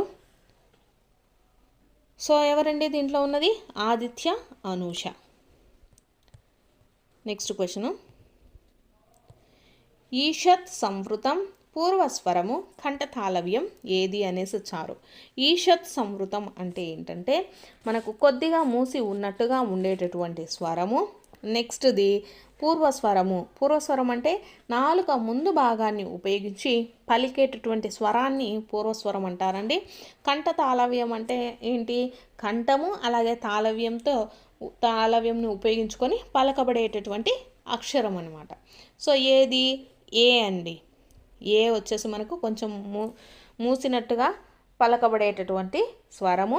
అలాగే పూర్వస్వరం అంటే నాలుక ముందు భాగంలో మనం ఏ అంటాం కదా. సో నాలుక ముందు భాగాన్ని ఉపయోగించుకొని పలికేటటువంటి స్వరం. అలాగే కంఠతాళవ్యం అంటే కంఠము అలాగే తాళవ్యాన్ని ఉపయోగించుకొని పలికేటటువంటి స్వరం ఏది అంటే ఏ అండి. నెక్స్ట్ క్వశ్చన్,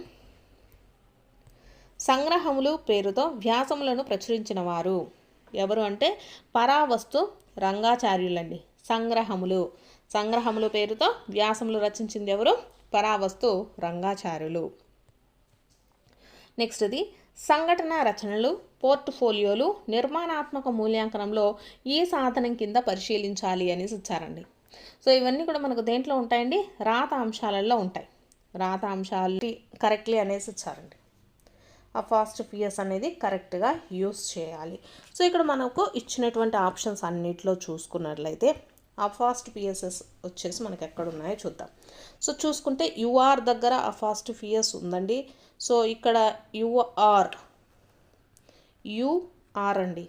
యుఆర్ని మనము షార్ట్ ఫామ్లో ఎలా రాస్తామండి? అపాస్ట్రోఫియస్ యూస్ చేసి యుఆర్ అనేసి రాస్తాం. సో ఇది వచ్చేసి మనకు కరెక్ట్ వన్ అవుతుంది. యుఆర్కి కరెక్ట్ ఫామ్. సో ఇక్కడ మనకు అపాస్ట్రోఫియస్ అనేది లేదు కాబట్టి ఆప్షన్ 1 వచ్చేసి రాంగ్ అండి. సో దీంట్లో చూసుకుంటే కరెక్ట్గానే ఇచ్చారు. అలాగే నైబర్స్ నైబర్స్కి కూడా అపాస్ట్రోఫియస్ ఎలా ఇస్తామండి? నైబర్స్ అంటే మన పక్కన వాళ్ళు. సో కాబట్టి నైబర్స్ అనేదాన్ని మనం కరెక్ట్ యూసేజ్ వచ్చేసి నైబర్స్కి ఇలానే రాస్తామండి. ఇక్కడ మన కింద ఆప్షన్స్లో నైబర్స్ ఎస్ అనేసి ఇచ్చారు. సో కాబట్టి ఇది మనకు రాంగ్. సో ఇక్కడ అపాస్ట్రోఫియసే లేదు. సో ఇక్కడ కరెక్ట్ అపాస్ట్రోఫియస్ ఉందండి నైబర్స్కి, అలాగే యూఆర్కి. సో ఆప్షన్ 2 కరెక్ట్ అనేది కరెక్ట్ అవుతుంది. నెక్స్ట్ క్వశ్చన్ చూసుకున్నట్లయితే ద సింబల్ అనేసి మనకి ఇలా ఇచ్చారండి.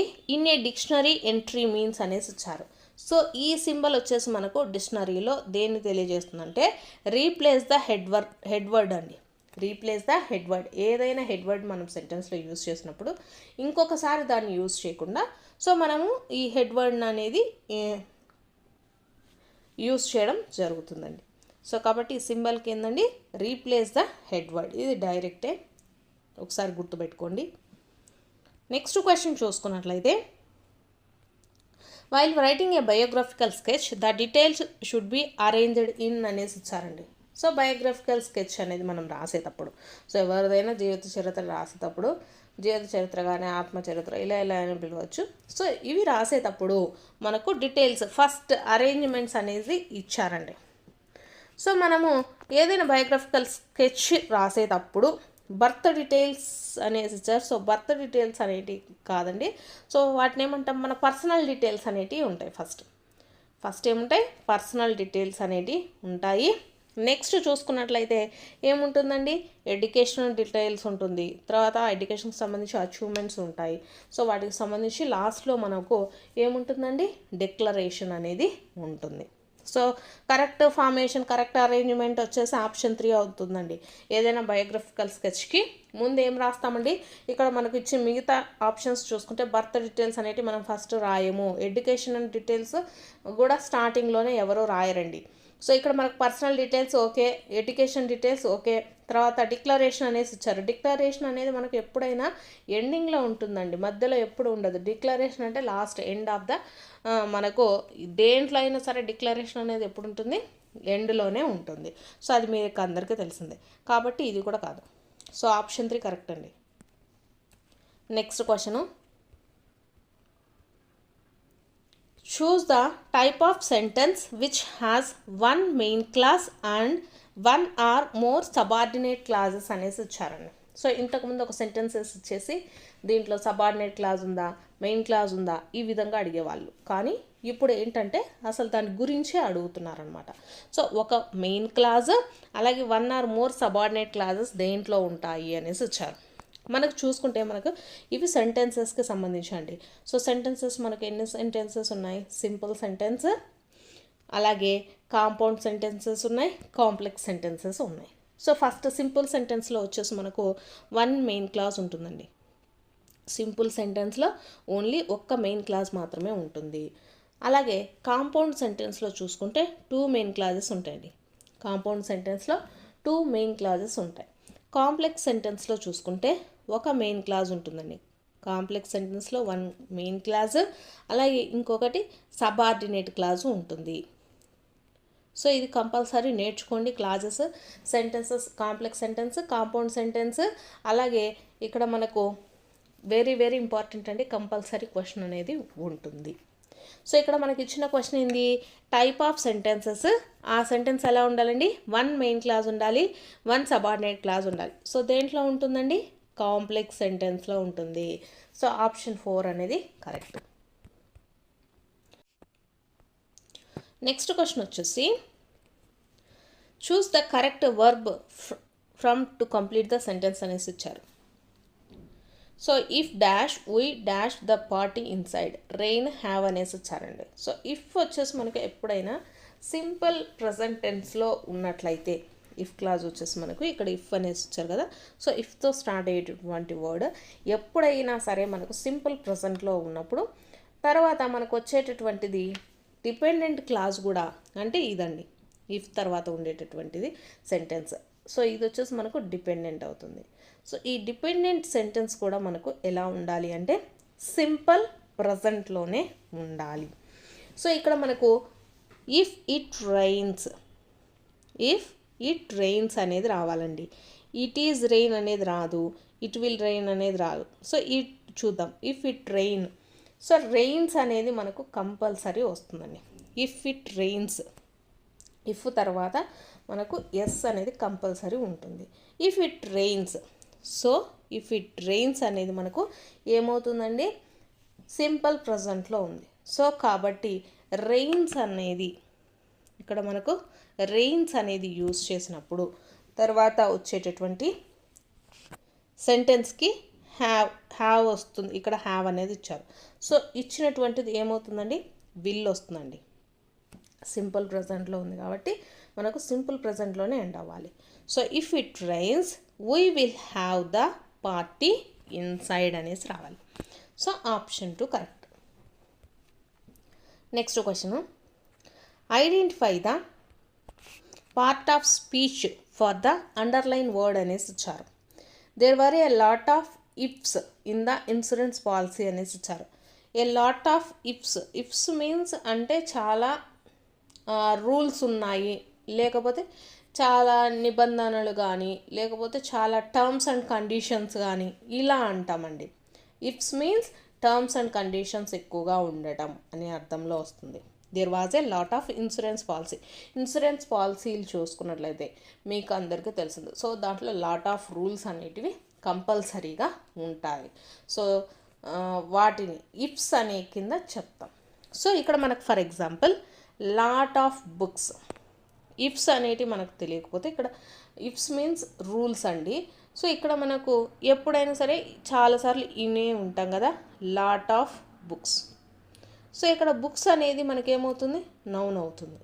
సో లాట్ ఆఫ్ అనే దగ్గర మనకి ఎప్పుడైనా సరే వెంటనే మనకు ఏమొస్తుందండి, కంపల్సరీ నౌనే వస్తుంది. సో ఆ విధంగా మీకు ఇది తెలియకపోయినా ఆన్సర్ చేసే విధంగా a lot of books or a lot of dresses ఇలా అంటాం కదా. సో ఇవన్నీ కూడా నౌన్స్. సో లాట్ ఆఫ్ అనేటటువంటి వర్డ్ పక్కన ఎప్పుడైనా సరే మనకు నౌన్ అనేది ఉంటుంది.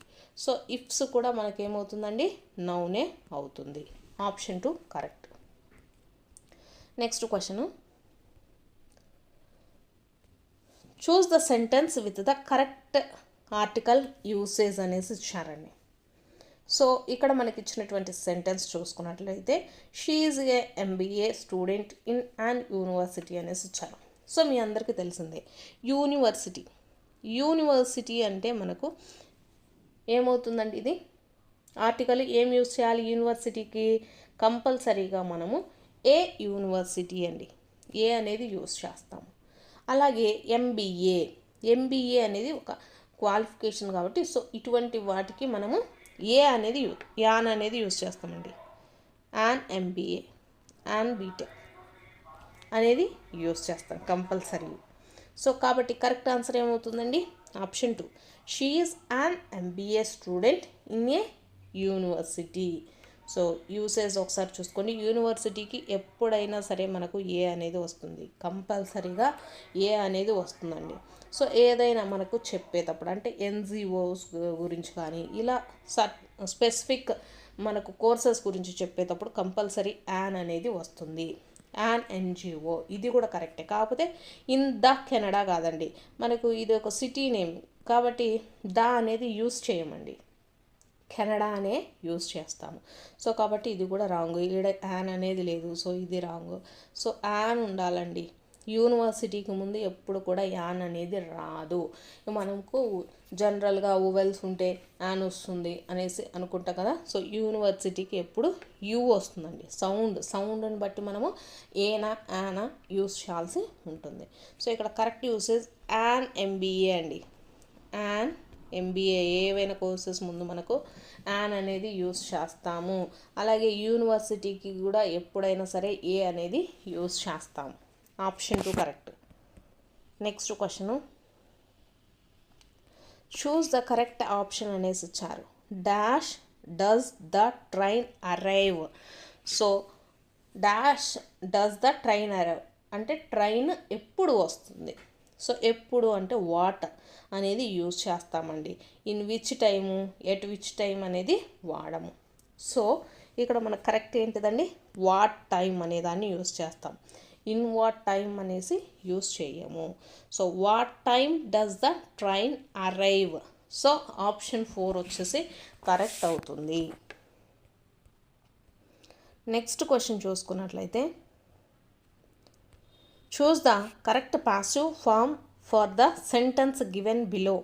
ఐ నో హిమ్ అనేసి ఇచ్చారండి. సో పాసివ్ ఫామ్లోకి మార్చాలి. సో యాక్టివ్ వాయిస్ వచ్చేసి మనకి ఏ టెన్స్లో అయితే ఉంటుందో పాసివ్ వాయిస్ కూడా అదే టెన్స్లో ఉంటుందండి.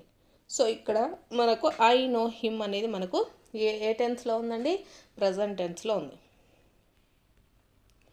సో మనకు ఇక్కడ వచ్చేటటువంటి పాసివ్ వాయిస్ కూడా ఎలా ఉంటుందండి, ప్రజెంట్ టెన్స్లోనే రావాలి. సో ఇక్కడ చూసుకుంటే ఐ నో హిమ్. సో ఇక్కడ ఎట్లా ఉంటుందండి, he is know to me, known to me. So ఇక్కడ నోన్ వచ్చినప్పుడు ఎప్పుడైనా సరే టు అనేది కంపల్సరీ వస్తుందండి. నోన్కి పక్కనే టు వస్తుంది. యాజ్ వెల్ యాజ్ అనేది మనం ఎలా యూజ్ చేస్తామో అలాగా నోన్కి పక్కనే మనకి ఎప్పుడైనా సరే టు అనేటటువంటి కంపల్సరీ ఉండాలండి. He is known to me. So మనకి ఇది ప్రజెంట్ టెన్స్లో ఉంది కాబట్టి ప్రజెంట్ టెన్సే రావాలండి, వాజ్ రాదు. ఇక్కడ నోన్ విత్ అనేది రాదు, ఎప్పుడైనా నోన్కి పక్కన టూనే వస్తుంది. ఇక్కడ నోన్ బై కూడా రాదండి. సో కాబట్టి ఈ ఆప్షన్స్ అన్నీ తప్పు. హిమ్ అనేది అసలుకే రాదు కాబట్టి ఇది కూడా తప్పు. సో కరెక్ట్ ఆప్షన్ ఏమవుతుందండి, ఆప్షన్ 3. నెక్స్ట్ క్వశ్చన్,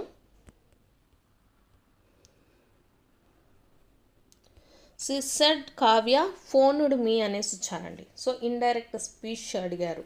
అబౌవ్ సెంటెన్స్కి ఇండైరెక్ట్ స్పీచ్. సో ఇది కూడా మనకు సెంటెన్స్ వచ్చేసి ఎలా ఉంటుందో సింపుల్ పాస్ట్ టెన్స్లో ఉందండి. ఇచ్చిన సెంటెన్స్ ఎలా ఉంది, సింపుల్ పాస్ట్ టెన్స్. ఫోన్డ్ అంటే ఆల్రెడీ చేశారు. సో ఇది మనకు పాస్ట్ టెన్స్ను చూపిస్తుంది. So she said that Kavya phoned her అని వస్తుందండి. సో పాస్ట్ టెన్స్లో ఉన్నప్పుడు మనకు మనం రాసే సెంటెన్స్ కూడా పాస్ట్ టెన్స్లోనే ఉండాలి. సో ఇక్కడ ఏమొస్తుందండి, హ్యాడ్ ప్లస్ V3 వస్తుంది. హ్యాడ్ ప్లస్ V3 అనేది రావాలి.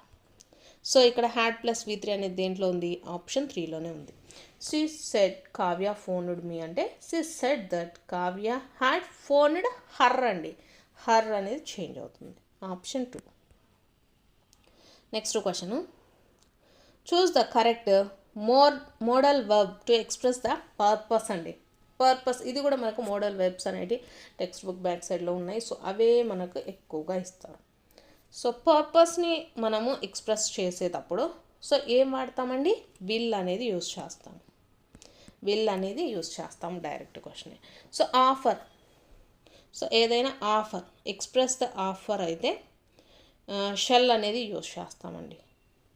సో ఆబ్లిగేషన్స్, ఏవైనా ఆబ్లిగేషన్స్ ఉంటే సో దానికి మనం దేన్ని వాడతాం, ఆట్ టు అనేది యూజ్ చేయడం జరుగుతుంది. సో పర్పస్ని ఎక్స్ప్రెస్ చేయడానికి వాడే మోడల్ వర్బ్ ఏంటండి, will, option 4. Next question, identify the correct spelling of the word అనేసి ఇచ్చారండి. సో ఇక్కడ మనకు కరెక్ట్ స్పెల్లింగ్ ఏమవుతుందంటే ఇక్కడ ఇచ్చినటువంటిది కంజెక్చురల్ అండి, కంజెక్చురల్. సో ఆప్షన్ 2 వచ్చేసి కరెక్ట్ అయితే అవుతుందండి. నెక్స్ట్ క్వశ్చన్,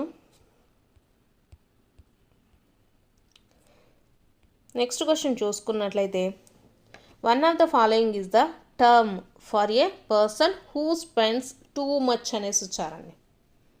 సో కింద మనకు కొన్ని వర్డ్స్ అయితే ఇచ్చారు కదా, సో వాటిల్లో ఏది సరిపోతుంది అనేసి ఇచ్చారు. ఫస్ట్ వన్ చూసుకుంటే స్పెండ్ థ్రిఫ్ట్ అండి. సో ఆప్షన్ 1 వచ్చేసి కరెక్ట్ అవుతుంది. స్పెండ్ థ్రిఫ్ట్ అంటే ఎక్కువగా డబ్బులను ఖర్చు చేసేవాళ్ళు. A person who spends too much వాళ్ళని ఏమంటాము, స్పెండ్ థ్రిఫ్ట్స్ అంటారండి. ఈడ హోర్డర్ అన్న, ఫ్రూగల్ అన్న, పిసినారోళ్ళు అనేసి అర్థం వస్తుంది. ఎక్స్ట్రా వ్యాంగ్జా అంటే ఇది కూడా ఎక్స్ట్రాగా డబ్బులు యూజ్ చేసేవాళ్ళే, బట్ థింగ్స్కి యూజ్ చేసేటప్పుడు మనం అది వాడతాము. సో ఇక్కడ మనకు పర్సన్ గురించి అడిగారు. So a person who spends too much, so person గురించి ఇక్కడ అడుగుతున్నారు కాబట్టి స్పెండ్ థ్రిఫ్ట్ అనేది యూజ్ చేస్తామండి. సో ఆప్షన్ 1 వచ్చేసి కరెక్ట్. నెక్స్ట్ క్వశ్చన్ చూసుకున్నట్లయితే which kind of sentence cannot be further divided into affirmative or negative అనేసి వచ్చారండి. సో ఇక్కడ మనకు ఇంట్రాగేటివ్ సెంటెన్స్ అంటే క్వశ్చన్ మార్క్, తర్వాత ఎక్స్క్లమేటరీ సెంటెన్స్ మీకు తెలిసినవే, next imperative sentence, declarative sentence అనేసి వచ్చారండి. సో ఇక్కడ మనకు ఇంట్రాగేటివ్ సెంటెన్స్కైనా అలాగే ఇంపారేటివ్ సెంటెన్స్, డిక్లరేటివ్ సెంటెన్స్ ఈ మూడిటిని కూడా మనము పాజిటివ్ సెంటెన్స్ రాయొచ్చు, as well as negative sentences కూడా రాయొచ్చండి ఈ మూడిటకు కూడా. బట్ ఎక్స్క్లమేటరీ సెంటెన్స్ చూసుకున్నట్లయితే, ఎక్స్క్లమేటరీ సెంటెన్స్ అంటే మన ఎమోషన్స్ని తెలియజేసేటప్పుడు ఎక్స్క్లమేటరీ సెంటెన్స్ యూజ్ చేస్తాం. సో దీంట్లో మనము నెగిటివ్ ఫామ్ అనేది యూజ్ చేయము, ఓన్లీ వన్ టైప్ ఆఫ్ సెంటెన్స్ని యూజ్ చేయడం జరుగుతుందండి ఎక్స్క్లమేటరీ సెంటెన్స్లో. సో కాబట్టి ఏమవుతుంది, ఆప్షన్ 2 కరెక్ట్ అండి. ఇక్కడ మనల్ని అడిగింది అదే, further divided into affirmative or negative అనేసి వచ్చారు. కెనాట్ బి ఫర్దర్ అండి. సో డివైడ్ చేయలేము అని నెగిటివ్ సెంటెన్స్గా పాజిటివ్ సెంటెన్స్గా మనము చేయలేనటువంటి సెంటెన్సెస్ ఏవి అంటే exclamatory sentences. Option 2 correct. Next question చూద్దాము. Identify the grammatically correct sentences అనేసి ఇచ్చారు. సో ఫస్ట్ సెంటెన్స్ చూద్దాము.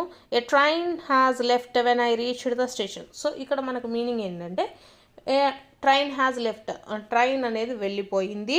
When I reached the station, నేను స్టేషన్కి వెళ్ళేలోపు ట్రైన్ అనేది వెళ్ళిపోయింది. సో రెండు యాక్షన్స్ కూడా మనకు same at the same time జరిగాయండి.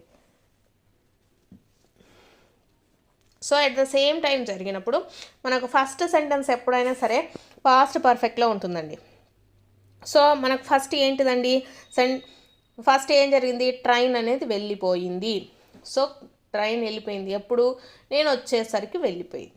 సో ఇప్పుడు ట్రైన్ వెళ్ళిపోయింది అనేది ఎలా ఉండాలండి, పాస్ట్ పర్ఫెక్ట్ టెన్స్లో ఉండాలి. సో పాస్ట్ పర్ఫెక్ట్ టెన్స్ అంటే హ్యాడ్ అనేది కంపల్సరీ ఉంటుందండి. ఏ ట్రైన్ హ్యాడ్ లెఫ్ట్ అనేది రాయాలి, హ్యాడ్ అనేది కంపల్సరీ రావాలి. ఎందుకంటే ఇప్పుడు రెండు యాక్షన్స్ కూడా పాస్ట్ టెన్స్లో జరిగిపోయి ఎట్ ఏ టైం జరిగిపోయి ఉంటే, సో వాటిల్లో మనకు ఫస్ట్ జరిగినటువంటి యాక్షన్ ఎప్పుడైనా సరే పాస్ట్ పర్ఫెక్ట్లో ఉండాలి, మీన్స్ హ్యాడ్ అనేది ఉండాలండి. So A train had left when I reached the station. So ఇది కరెక్ట్ అవుతుంది. ఆప్షన్ 3 వచ్చేసి కరెక్ట్ అవుతుందండి. ఎప్పుడైనా గుర్తుపెట్టుకోండి, ఏవైనా 2 actions at the same time జరిగినప్పుడు ఫస్ట్ జరిగినటువంటి అంటే ఏదైతే మనకు ఫస్ట్ జరుగుతుందో ఆ యాక్షన్కి పాస్ట్ పర్ఫెక్ట్ అనేది ఉంటుందండి, తర్వాత జరిగిన దానికి సింపుల్ పాస్ట్ ఉంటుంది. నెక్స్ట్ క్వశ్చన్ చూసుకున్నట్లయితే, select the sentence that contains 1 main clause and 1 subordinate clause అనేసి చెప్పారు. సో మీకు ఆల్రెడీ ఇందాక చెప్పాను కదా, 1 మెయిన్ క్లాజ్ 1 సబార్డినేట్ క్లాజ్ ఉంటే అదేమవుతుందండి, కాంప్లెక్స్ సెంటెన్స్ అవుతుంది. ఏమవుతుంది, కాంప్లెక్స్ సెంటెన్స్. సో కాబట్టి ఇక్కడ మనకు చూసుకున్నట్లయితే ఫస్ట్ది చూద్దాము. He tired hard but he did not succeed అనేసి ఇచ్చారండి. సో బట్ ఉంది, బట్ అనేది మనకు దేంట్లో వస్తుందండి, కాంపౌండ్ సెంటెన్స్లో వస్తుంది. కాంపౌండ్ సెంటెన్స్లో వస్తుంది. కాంపౌండ్ సెంటెన్స్లో ఓన్లీ 2 మెయిన్ క్లాజెస్ ఉంటాయి. సో నెక్స్ట్ చూసుకుంటే I saw a wonderful bird, ఇదేంటిది మనకు, ఇది సింపుల్ సెంటెన్స్ అవుతుందండి.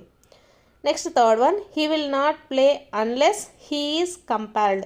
ఇక్కడ చూసుకుంటే 1 మెయిన్ క్లాజ్ ఉందండి, అలాగే 1 సబార్డినేట్ క్లాజ్ ఉంది. సో ఇదేమవుతుంది మనకు, కాంప్లెక్స్ సెంటెన్స్ అవుతుంది. సో ఇది correct. Next on being punished he wept. So ఇది కూడా మనకు సింపుల్ సెంటెన్స్ అవుతుందండి, సింపుల్ సెంటెన్స్ అవుతుంది. సో కాబట్టి 1 మెయిన్ క్లాజ్ 1 సబార్డినేట్ క్లాజ్ ఉంటే అదేమవుతుందండి, కాంప్లెక్స్ సెంటెన్స్ అవుతుంది. ఇచ్చినటువంటి ఆప్షన్స్లో ఆప్షన్ 3 అనేది కాంప్లెక్స్ సెంటెన్స్. ఇక్కడ మనకు కాంప్లెక్స్ సెంటెన్స్లో చూసుకున్నట్లయితే అన్లెస్ ఉంటుంది, బిఫోర్, ఇలా వర్డ్స్ అనేవి ఉంటాయి. వాటిని చూసి మనం డైరెక్ట్గా కూడా పెట్టేయచ్చండి. నెక్స్ట్ క్వశ్చన్ చూసుకున్నట్లయితే ఇది వచ్చేసి రీడ్ ద ఫాలోయింగ్ ప్యాసేజ్ అండి. సో మనకు ప్యాసేజ్కి సంబంధించి 2 క్వశ్చన్స్ అడుగుతారు. సో ప్యాసేజ్ వచ్చేసి మీరు క్లియర్గా చదివి ఆన్సర్స్ అయితే పెట్టచ్చు. నెక్స్ట్ ఇంగ్లీష్ మెథడాలజీకి సంబంధించి క్వశ్చన్స్ కూడా చూద్దామండి ఇక్కడ అడిగినటువంటివి. So cognitivists believes that language learning is an అనేసి వచ్చారండి. Choose the correct option to fill in the blanks. Cognitivists అభిప్రాయం ప్రకారము మనకు లాంగ్వేజ్ లెర్నింగ్ అంటే భాషకు సంబంధించి నేర్చుకోవటం అనేది ఏంటిదండి ఇది?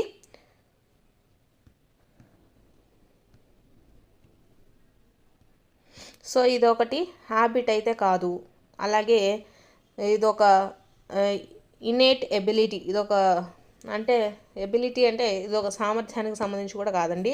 నెక్స్ట్ ఆర్టిఫిషియల్ ప్రొసీజర్ అంటే ఆర్టిఫిషియల్గా నేర్చుకోవడం అనేది కూడా కాదు. సో ఏమవుతుందండి, కాగ్నోవిస్ట్ల ప్రకారం లాంగ్వేజ్ లెర్నింగ్ అనేది ప్రాసెస్ ఆఫ్ జనరలైజేషన్ అండి, నార్మల్గా నేర్చుకునేటటువంటి ఒక ప్రక్రియ.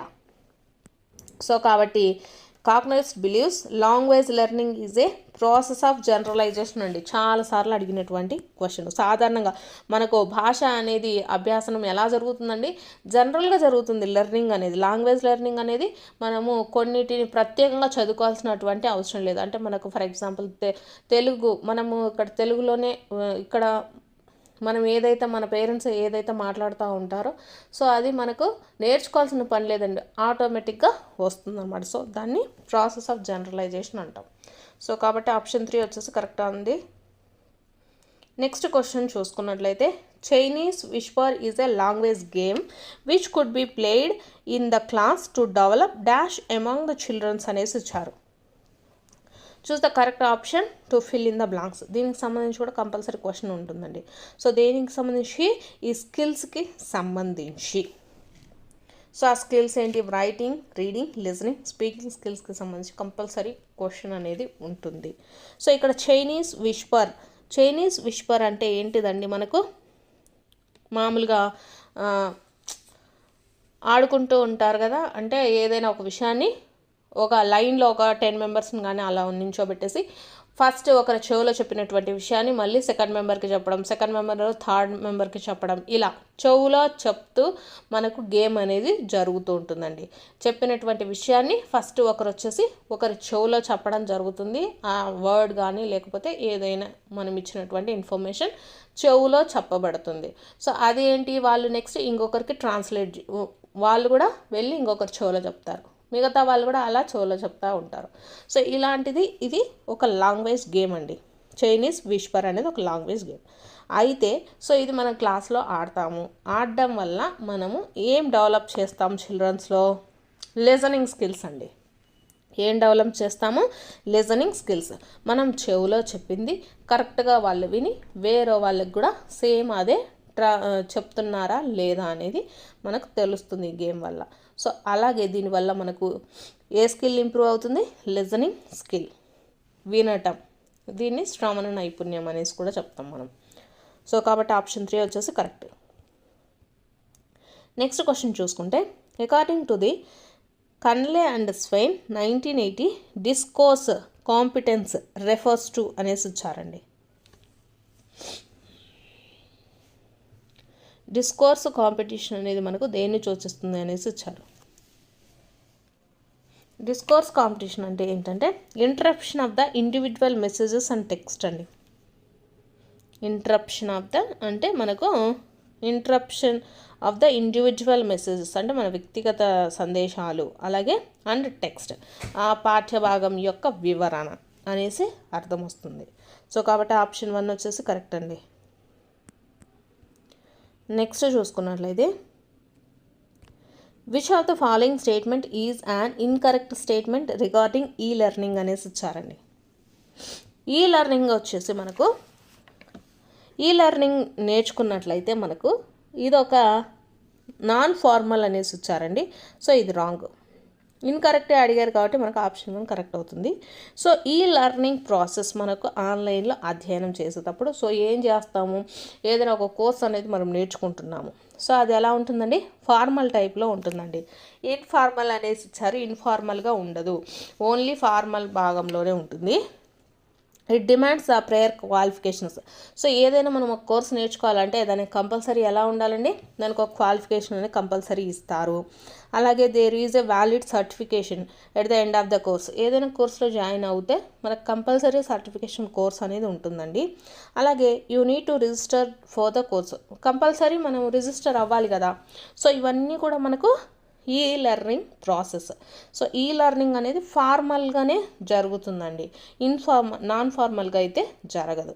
సో కాబట్టి ఆప్షన్ 1 వచ్చేసి రాంగ్, కరెక్ట్ ఆన్సర్ అవుతుంది. ఇక్కడ ఇన్కరెక్ట్ అడిగారు కాబట్టి. నెక్స్ట్ క్వశ్చన్ చూద్దాము. Who said prose is words in their best order అనేసి ఇచ్చారండి. సో ఇది మనకు సైంటిస్ట్ గురించి ఇవ్వడం జరిగింది. సో ఎవరండి చెప్పింది? ఆప్షన్ 2 ఎస్డి కోల్రిడ్జ్ అండి. SD Coleridge. The prose is the words in their best order. Option 2 correct. ఇది డైరెక్ట్ క్వశ్చనే. నెక్స్ట్ చూసుకున్నట్లయితే which of the following is the scale down version of the internship programme of teaching training అనేసి ఇచ్చారండి. So teaching ట్రైనింగ్లో మనకు macro teaching ఉంటుంది, demo teaching ఉంటుంది, micro teaching ఉంటుంది, మోడల్ టీచింగ్, ఇవన్నీ కూడా టీచింగ్ ట్రైనింగ్స్లో ఉంటాయి. సో అయితే వీటల్లో స్కేల్ డౌన్ వర్షన్ అండి, సూక్ష్మ బోధన పద్ధతి అంటే చిన్న స్కేల్ డౌన్ వర్షన్ అంటే మనకు తక్కువ టైంలోనే ఎక్కువ కంటెంట్ అనేది మనకు వస్తుంది. అంటే ఏదైనా 5 minutes ఉంటుంది, ఏదైనా ప్రోగ్రామ్కి సంబంధించి 5 minutes ఉంటుంది. ఆ 5 minutesలో దానికి సంబంధించినటువంటి టోటల్ ఇన్ఫర్మేషన్ కూడా మనకు ఇవ్వడం జరుగుతుంది.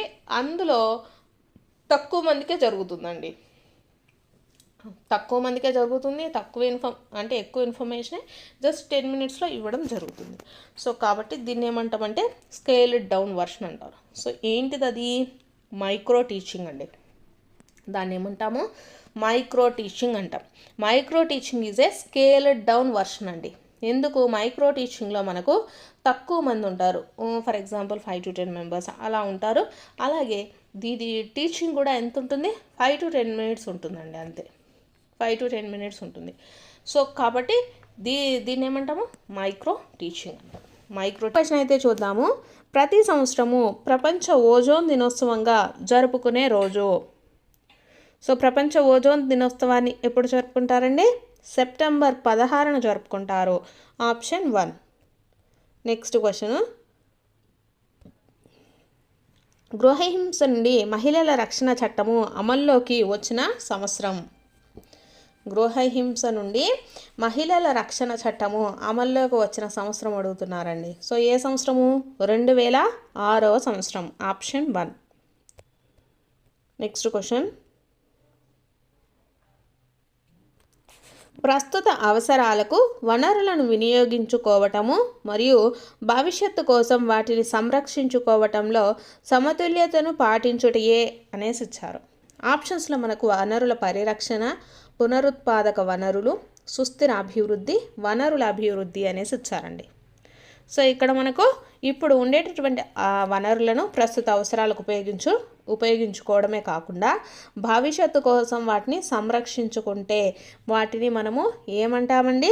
సుస్థిర అభివృద్ధి అంటాము. ఆప్షన్ 3 వచ్చేసి కరెక్ట్ అండి. చాలామంది వనరుల పరిరక్షణ అని చెప్తారు, కాదండి. సమతుల్యతను పాటించడాన్ని ఏమంటాము? సుస్థిర అభివృద్ధి అనేసి చెప్తాము. Option 3. Next question. Arunachal Pradesh ద్వారా భారతదేశంలో ప్రవేశించి అక్కడ దిహాంగ్గా పిలువబడే నది ఏది? సో ఏ నది అండి? బ్రహ్మపుత్ర నది అండి. బ్రహ్మపుత్ర నది దిహాంగ్గా పిలువబడుతుంది. ఇది వచ్చేసి మనకు అరుణాచల్ ప్రదేశ్లో ఉంటుంది. నెక్స్ట్. క్రింది వాణి నుండి ఇనుపేతర ఖనిజాన్ని గుర్తించండి అనేసి ఇచ్చారు. ఇనుపేతర ఖనిజం వచ్చేసి మనకు సీసం అండి. మాంగనీసు, క్రోమైట్, ఇనుపధాతు ఇవన్నీ కూడా మనకు ఇనుములకు సంబంధించిందే. ఇనుములకు సంబంధించి కానిది ఏది అంటే సీసము. ఆప్షన్ 1. Next question. గుజరాత్ నుండి అరుణాచల్ ప్రదేశ్ వరకు గల సమయ వ్యత్యాసం ఎంత అనేసి అడుగుతున్నారు.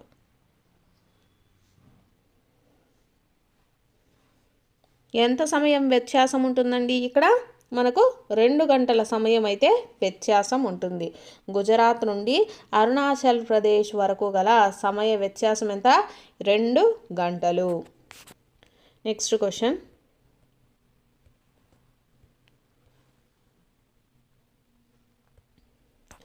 ఉత్తర భారతదేశంలో వర్షపాతానికి కారణమయ్యే పశ్చిమ విక్షోభాలుగా పిలువబడే తుఫాను వాయుగుండాలు ఈ సముద్రం నుండి వస్తాయి.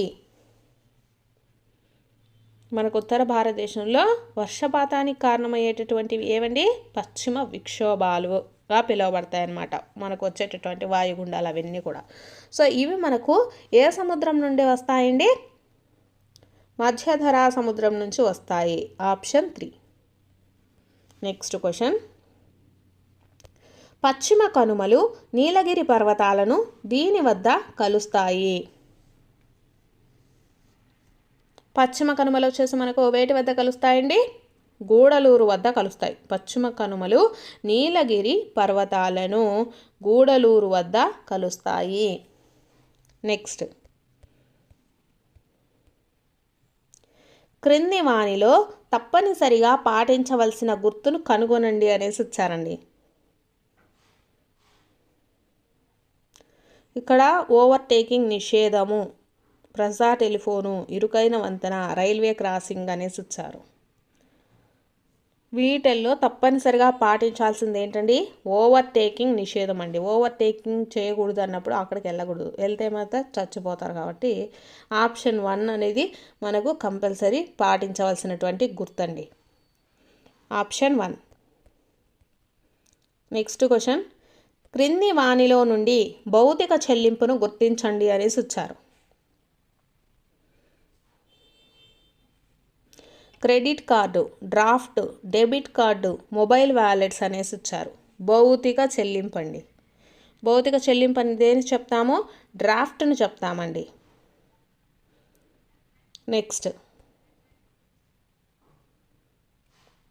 ఈ కార్యకలాపాలు ముడి పదార్థాలను ప్రజల కొరకు అధిక విలువ కలిగిన ఉత్పత్తులుగా మారుస్తాయి అనేసి ఇచ్చారండి. సో మనకు ప్రాథమిక కార్యకలాపాలు, సమాచార సాంకేతికత, ద్వితీయ కార్యకలాపాలు, తృతీయ కార్యకలాపాలు అనేసి ఇచ్చారు. ముడి పదార్థాలను ప్రజల కొరకు అధిక విలువ కలిగిన ఉత్పత్తులుగా ఏవి మారుస్తాయండి? ద్వితీయ కార్యకలాపాలు మారుస్తాయి. Option 3 is the right answer. Next question. విస్థాపన వ్యవసాయాన్ని ఈ దేశంలో రొకా అంటారు. విస్థాపన వ్యవసాయాన్ని వచ్చేసి రొకా అని ఎక్కడ పిలుస్తారండి? బ్రెజిల్లో పిలుస్తారండి. ఆప్షన్ 4. Next question. 1947లో భారతదేశ అక్షరాస్యత రేటు సో ఎంత అండి? 12% ఉండేదండి.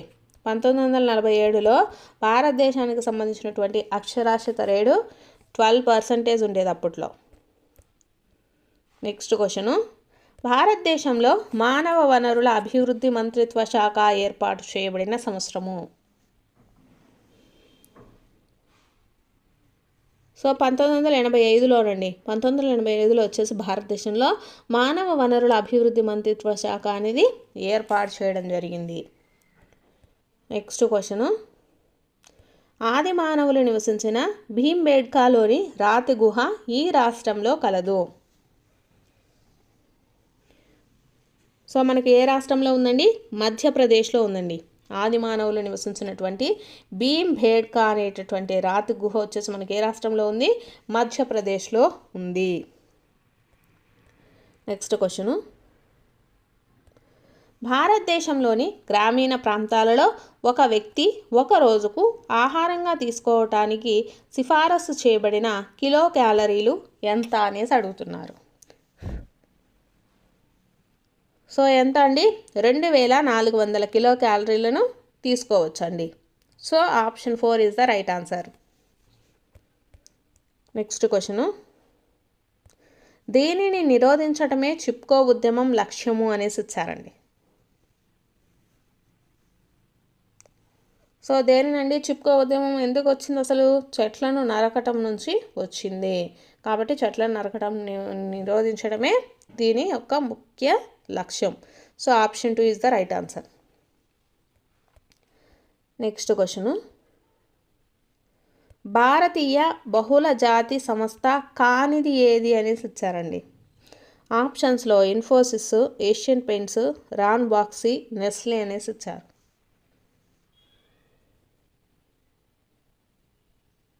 సో నెస్లే అనేది మనకు బహుళ జాతి సంస్థ కాదు, ఇండియన్ మల్టీనేషనల్ కంపెనీ కాదండి. ఇన్ఫోసిస్, ఏషియన్ పెయింట్స్, రాన్ బాక్సీ ఇవన్నీ కూడా మనకు మల్టీనేషనల్ కంపెనీస్. నెక్స్ట్ది, రాసాయనిక ఎరువుల వినియోగము అత్యధికంగా గల రాష్ట్రం ఏది?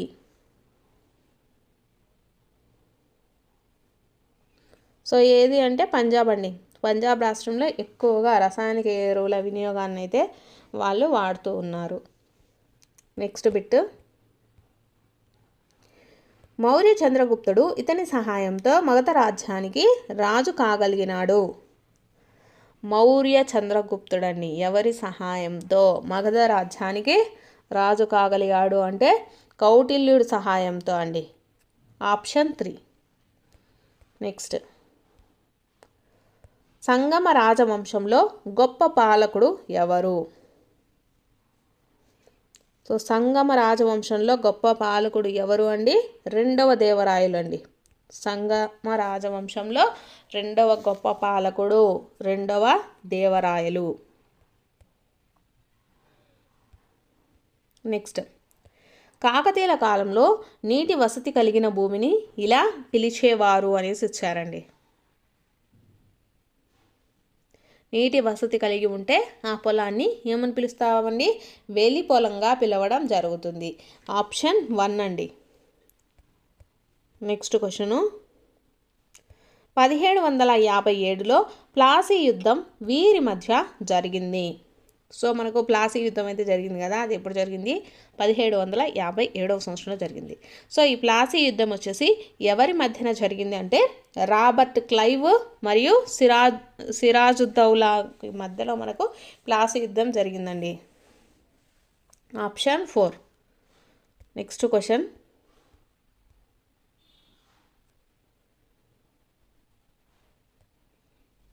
1856లో బహదూర్ షా జాఫర్ మొఘల్ రాజులలో చివరి వాడని ప్రకటించిన గవర్నర్ జనరల్ ఎవరు?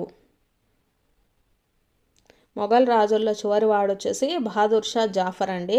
సో అతను చివరి వాడు అని ప్రకటించినటువంటి గవర్నర్ జనరల్ ఎవరు అంటే కానింగ్ అండి.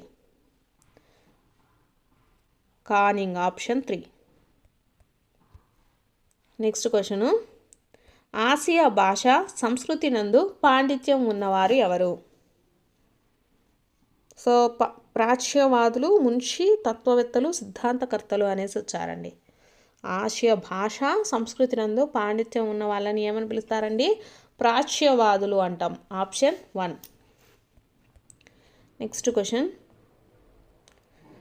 పెట్టుబడిదారీ వ్యాపారాలకు బదులుగా ప్రభుత్వము సహకార సంఘాలను ప్రోత్సహించాలని భావించిన ఫ్రాన్స్లోని సామ్యవాది ఎవరు అనేసి అడిగారు. పెట్టుబడిదారీ వ్యాపారులకు బదులుగా ప్రభుత్వము సహకార సంఘాలను ప్రోత్సహించాలి అని భావించినటువంటి ఫ్రాన్స్లోని సామ్యవాది ఎవరు అంటే లూయిస్ బ్లాంక్ అండి. Louis Blanc, option 4. Next question, German నిపుణుడైన డైట్రిచ్ బాండ్రిస్ ఇండియన్ ఫారెస్ట్ సర్వీస్ను ఏర్పాటు చేసిన సంవత్సరం ఏది అనేసి ఇచ్చారు. ఇండియన్ ఫారెస్ట్ సర్వీస్ వచ్చేసి మనకు ఎప్పుడు స్టార్ట్ చేశారండి? 1864 సంవత్సరంలో. ఆప్షన్ 3. నెక్స్ట్ది, రష్యన్ విప్లవంలోని ఆదర్శాలను యుఎస్ఎస్ఆర్లో ఎలా నీరు కార్చారో చిత్రీకరించే ప్రఖ్యాత వ్యంగ్య నవల యూనిఫామ్ లా, యానిమల్ ఫామ్ అండి. యానిమల్ ఫామ్ను రచించిన వారు ఎవరు అనేసి వచ్చారు. యానిమల్ ఫామ్ అనేటటువంటి నవల రచించినటువంటి వారు ఎవరు అంటే వచ్చేసి జార్జ్ ఆర్వెల్ అండి. George Orwell. నెక్స్ట్ క్వశ్చను, సన్ ఎట్ సన్ యొక్క కార్యక్రమాన్ని ఈ విధంగా పిలిచారు. సన్ ఎట్ సన్ యొక్క కార్యక్రమాన్ని వచ్చేసి ఏ విధంగా పిలిచారండి? 3 సిద్ధాంతాలు, 3 ప్రిన్సిపల్స్ అనేటటువంటి పేరుతో పిలవడం జరిగింది. నెక్స్ట్ క్వశ్చన్,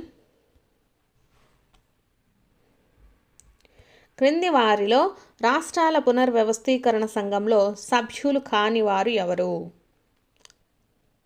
సో మనకు ఫజల్ ఆలీ కానీ, కేఎం ఫణికర్, హృదయనాథ్ కుంజ్రు వీళ్ళు వచ్చేసి మనకు రాష్ట్రాల పునర్వ్యవస్థీకరణ సంఘంలో సభ్యులండి. కాని వారు ఎవరు అంటే Sardar Vallabhbhai Patel, option 3. Next question, పంజాబ్కి పరిమితమై సిక్కుల కోసం ప్రత్యేకంగా పనిచేస్తున్నటువంటి పార్టీ ఏది అనేసి ఇచ్చారండి. పంజాబ్కే పరిమితమై సిక్కుల కోసము ప్రత్యేకంగా పనిచేసేటటువంటి పార్టీ ఏదండి? శిరోమణి అకాలీ దళ్ అండి. Shiromani Akali Dal, option 4. Next question,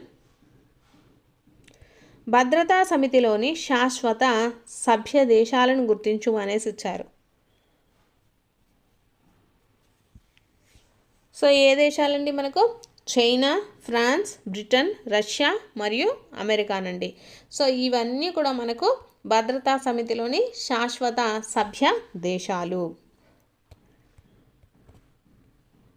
next question, USSR చివరి దశలో దాని అణుకర్మాగారంలో పెద్ద ప్రమాదం జరిగిన ప్రదేశం ఏది?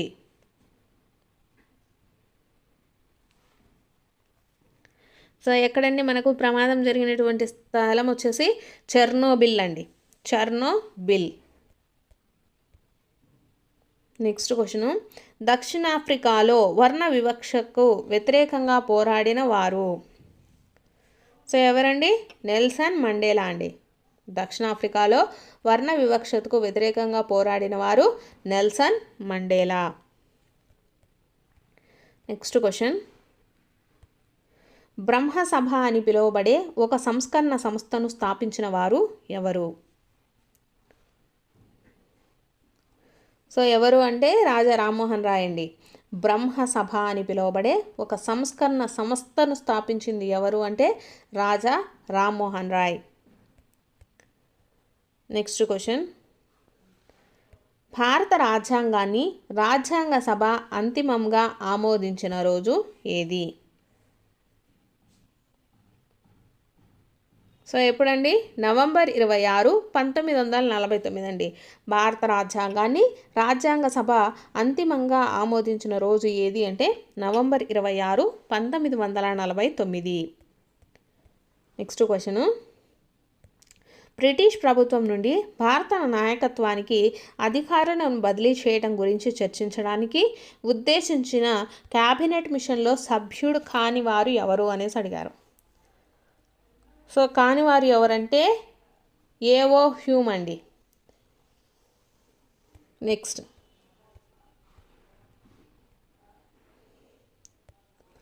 ఒక సమూహంలోని సభ్యులు అదే సమూహంలోని సభ్యులపై ఆధిపత్యం చెలాయిస్తే దానిని ఈ విధంగా పిలుస్తారు అనేసి వచ్చారండి. ఒక సమూహంలో ఉండే సభ్యులు వచ్చేసి అదే సమూహంలో ఉండే సభ్యులపైనే ఆధిపత్యం చెలాయించాలి అనుకుంటే దాన్ని ఏ విధంగా పిలుస్తారండి? అంతర సమూహ ఆధిపత్యం అంటాం. అంటే ఆ సమూహం లోపలనే కాబట్టి దాన్ని ఏమంటాము? అంతర సమూహ ఆధిపత్యం అంటాం. సో ఆప్షన్ 4 అండి. నెక్స్ట్ క్వశ్చన్, క్రింది వానిలో సమాచారాన్ని వెల్లడి చేయడానికి మినహాయింపు కాని దానిని గుర్తించండి అనేసి ఇచ్చారు. ఆప్షన్స్లో చూసుకున్నట్లయితే మనకు భారతదేశ సార్వభౌమతాన్ని ప్రభావితం చేసే సమాచారము, మంత్రుల బృందం యొక్క క్యాబినెట్ పత్రాలు, ప్రజా పన్నుల శాఖ ఖర్చు చేసిన సొమ్ము, ఒక వ్యక్తి జీవితానికి ప్రమాదం కలిగించే సమాచారం అనేసి ఇచ్చారు. మినహాయింపు కానిది వచ్చేసి ఆప్షన్ 3 అండి. ప్రజా పన్నుల శాఖ ఖర్చు చేసినటువంటి సొమ్ము అన్నమాట, ఆప్షన్ 3. నెక్స్ట్ది, స్వాతంత్రం పొందినప్పటి నుంచి మెక్సికో తన అధ్యక్షుడిని ఎన్నుకోవటానికి ఇన్ని సంవత్సరాలకు ఒకసారి ఎన్నికలను నిర్వహిస్తుంది. సో మెక్సికోలో ఎన్ని సంవత్సరాలకండి? ప్రతి 6 సంవత్సరాలకు ఒకసారి అయితే వీళ్ళు ఎన్నికలు అనేటివి జరుపుకుంటారు. నెక్స్ట్ క్వశ్చన్, అత్యధిక లోక్సభ ఎంపీ స్థానాలు ఉన్న రాష్ట్రం ఏది? సో ఏది అంటే ఉత్తరప్రదేశ్ అండి. అత్యధిక లోక్సభ ఎంపీ స్థానాలు ఎక్కువగా ఉన్న రాష్ట్రం ఏది అంటే ఉత్తరప్రదేశ్. నెక్స్ట్ క్వశ్చను, యుఎస్ఎస్ఆర్ అంతరిక్షంలోనికి పంపినటువంటి మొదటి వ్యక్తి ఎవరు? మొదటి వ్యక్తి ఎవరండి? Yuri Gagarin. ఆప్షన్ 2 అండి.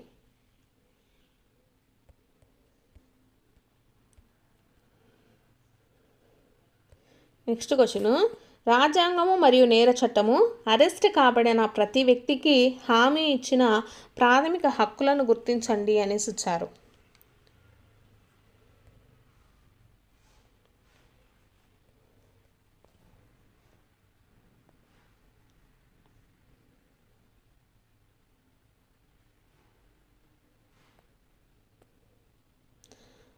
సో కరెక్ట్ ఆన్సర్ వచ్చేసి ఆప్షన్ 3 అండి. ఏబిడి కరెక్ట్ అనమాట.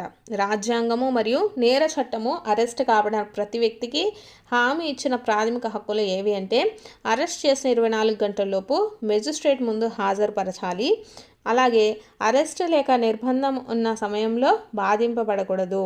నెక్స్ట్, మహిళల కోసం ప్రశ్నించడానికి పోలీస్ స్టేషన్కు పిలవరాదు. మహిళలను కేవలం ప్రశ్నించడానికి అయితే వాళ్ళను పోలీస్ స్టేషన్కి పిలవకూడదండి. సో ఇవి మనకు ఇచ్చినటువంటి ప్రాథమిక హక్కులు. Option 3 is the right answer.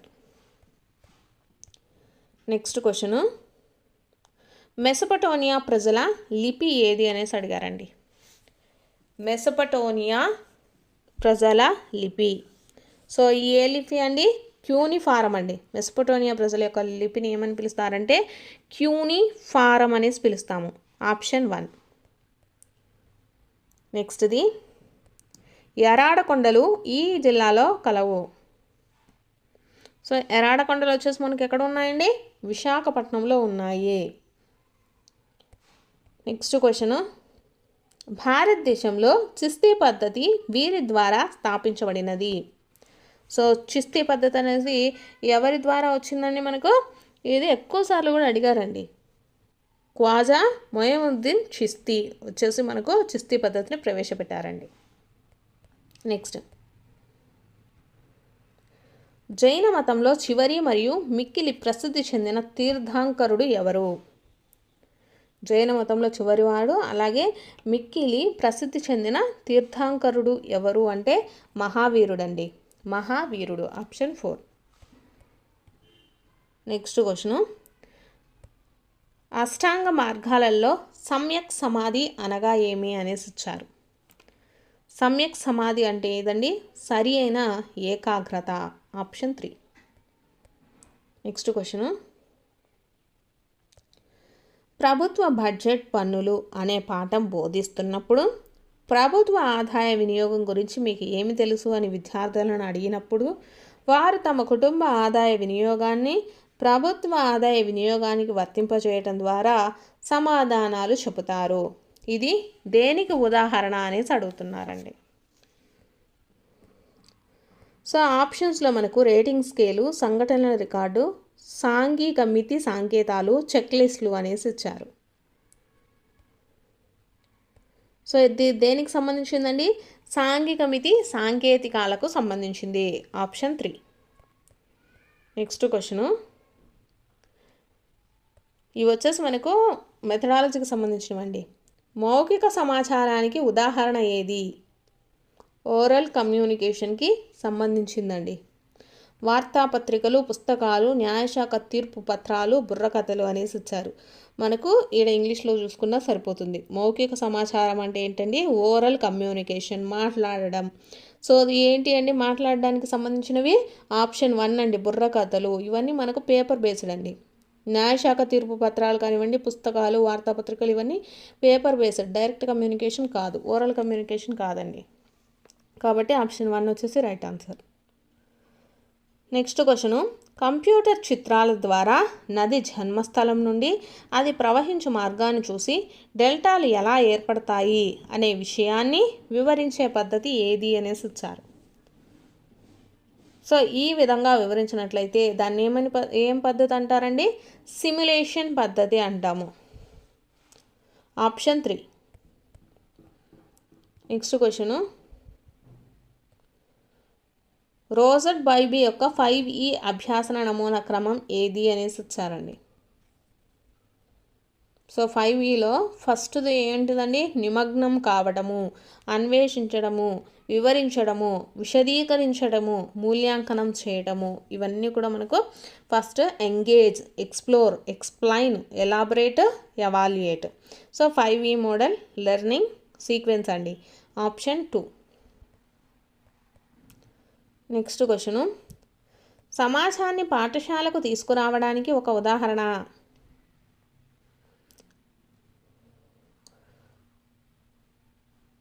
So correct answer చూసుకున్నట్టయితే స్వాతంత్ర దినోత్సవం నిర్వహించడం అండి. సమాజాన్ని పాఠశాలకు తీసుకురావడానికి ఉదాహరణ ఏది అంటే స్వాతంత్ర దినోత్సవాన్ని జరుపుకోవటము. నెక్స్ట్ క్వశ్చను, జీవనది ప్రవాహ తీరము నుంచి తరగతి గదిలోనికి తెచ్చిన నునుపెక్కిన రాళ్ల ద్వారా ఆ నది ప్రవాహ వేగాన్ని అర్థం చేసుకోవటము అనేది ఈ పద్ధతి అనేసి ఇచ్చారండి. సో దీన్ని ఏమంటామండి? పరిశీలన పద్ధతి కిందకి వస్తుందన్నమాట ఇది. ఆప్షన్ 2 అండి. నెక్స్ట్ క్వశ్చను, కుంకుమ పువ్వు కాశ్మీర్ యొక్క ప్రత్యేక పంట. ఈ క్రింది భౌగోళిక లక్షణానికి ఇది ఉదాహరణ అనేసి ఇచ్చారండి.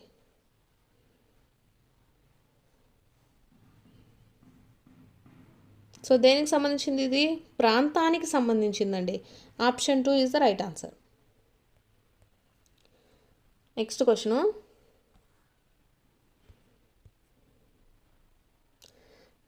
దసరా సెలవులకు రమ వాళ్ళ తాతయ్య ఊరికి వెళ్ళింది.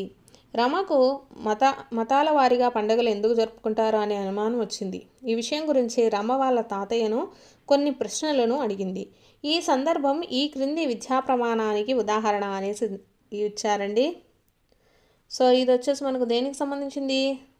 సమకాలీన అంశాల మీద ప్రతిస్పందన ప్రశ్నించుట.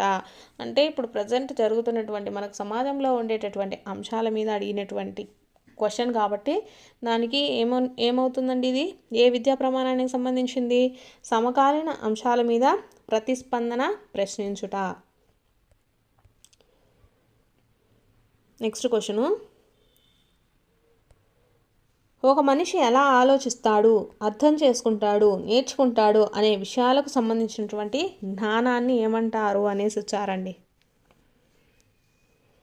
ఒక మనిషి ఎలా ఆలోచిస్తాడు, ఎలా అర్థం చేసుకుంటాడు, ఎలా నేర్చుకుంటాడు అనే విషయాలకు సంబంధించిన జ్ఞానాన్ని ఏమంటారండి? మెటా కాగ్నేటివ్ జ్ఞానం అంటాము. ఆప్షన్ 3 అండి. Next question, IAS, IPS, IRS శాస్త్రవేత్తలు, ఉపాధ్యాయులు లాంటి ఉద్యోగాలను ఎంచుకోవటం అనేది అనేసి ఇచ్చారు. సో ఇవి వచ్చేసి ఏ విలువలకు సంబంధించింది అనేసి ఇచ్చారండి? నైతిక విలువ, వృత్తి విలువ, సాంస్కృతిక విలువ, ఉపయోగిత విలువ అనేసి ఇచ్చారు. సో ఇవి దేనికి సంబంధించిందండి? వృత్తి విలువలకు సంబంధించినవి. ఆప్షన్ 3. నెక్స్ట్, క్రింది వానిలో విలువల లక్షణం కానిది ఏది అనేసి ఇచ్చారండి. విలువలకు మనకు ఎలాంటివండి? విలువలు అనేటివి లక్షణం కానిది అడుగుతున్నారు. కానిది ఏదండి? మూర్ఖమైనవి. ఆప్షన్ 3. నెక్స్ట్ క్వశ్చను, విషయాలను విమర్శనాత్మకంగా నిర్ధారణ చేసుకొని సిఫారసులు, నివేదికలు తయారు చేయగలగడం అనేది దీనిలో భాగము. విషయాలను వచ్చేసి విమర్శనాత్మకంగా నిర్ధారణ చేసుకొని సిఫారసులు, నివేదికలు తయారు చేయగలగడము మనకు దేని కిందకి వస్తుంది? ఇది మూల్యాంకనం చేయడం కిందికి వస్తుందండి. ఆప్షన్ 3 వచ్చేసి రైట్ ఆన్సర్. ఇవి వచ్చేసి సోషల్కి సంబంధించినటువంటి ప్రాక్టీస్ బిట్స్, మనకు ప్రీవియస్గా అడిగినటువంటి బిట్స్, అలాగే మెథడాలజీకి సంబంధించినటువంటి బిట్స్. మీకు కనుక వీడియో నచ్చితే తప్పకుండా లైక్ చేయండి, అలాగే సబ్స్క్రైబ్ కూడా చేసుకోండి.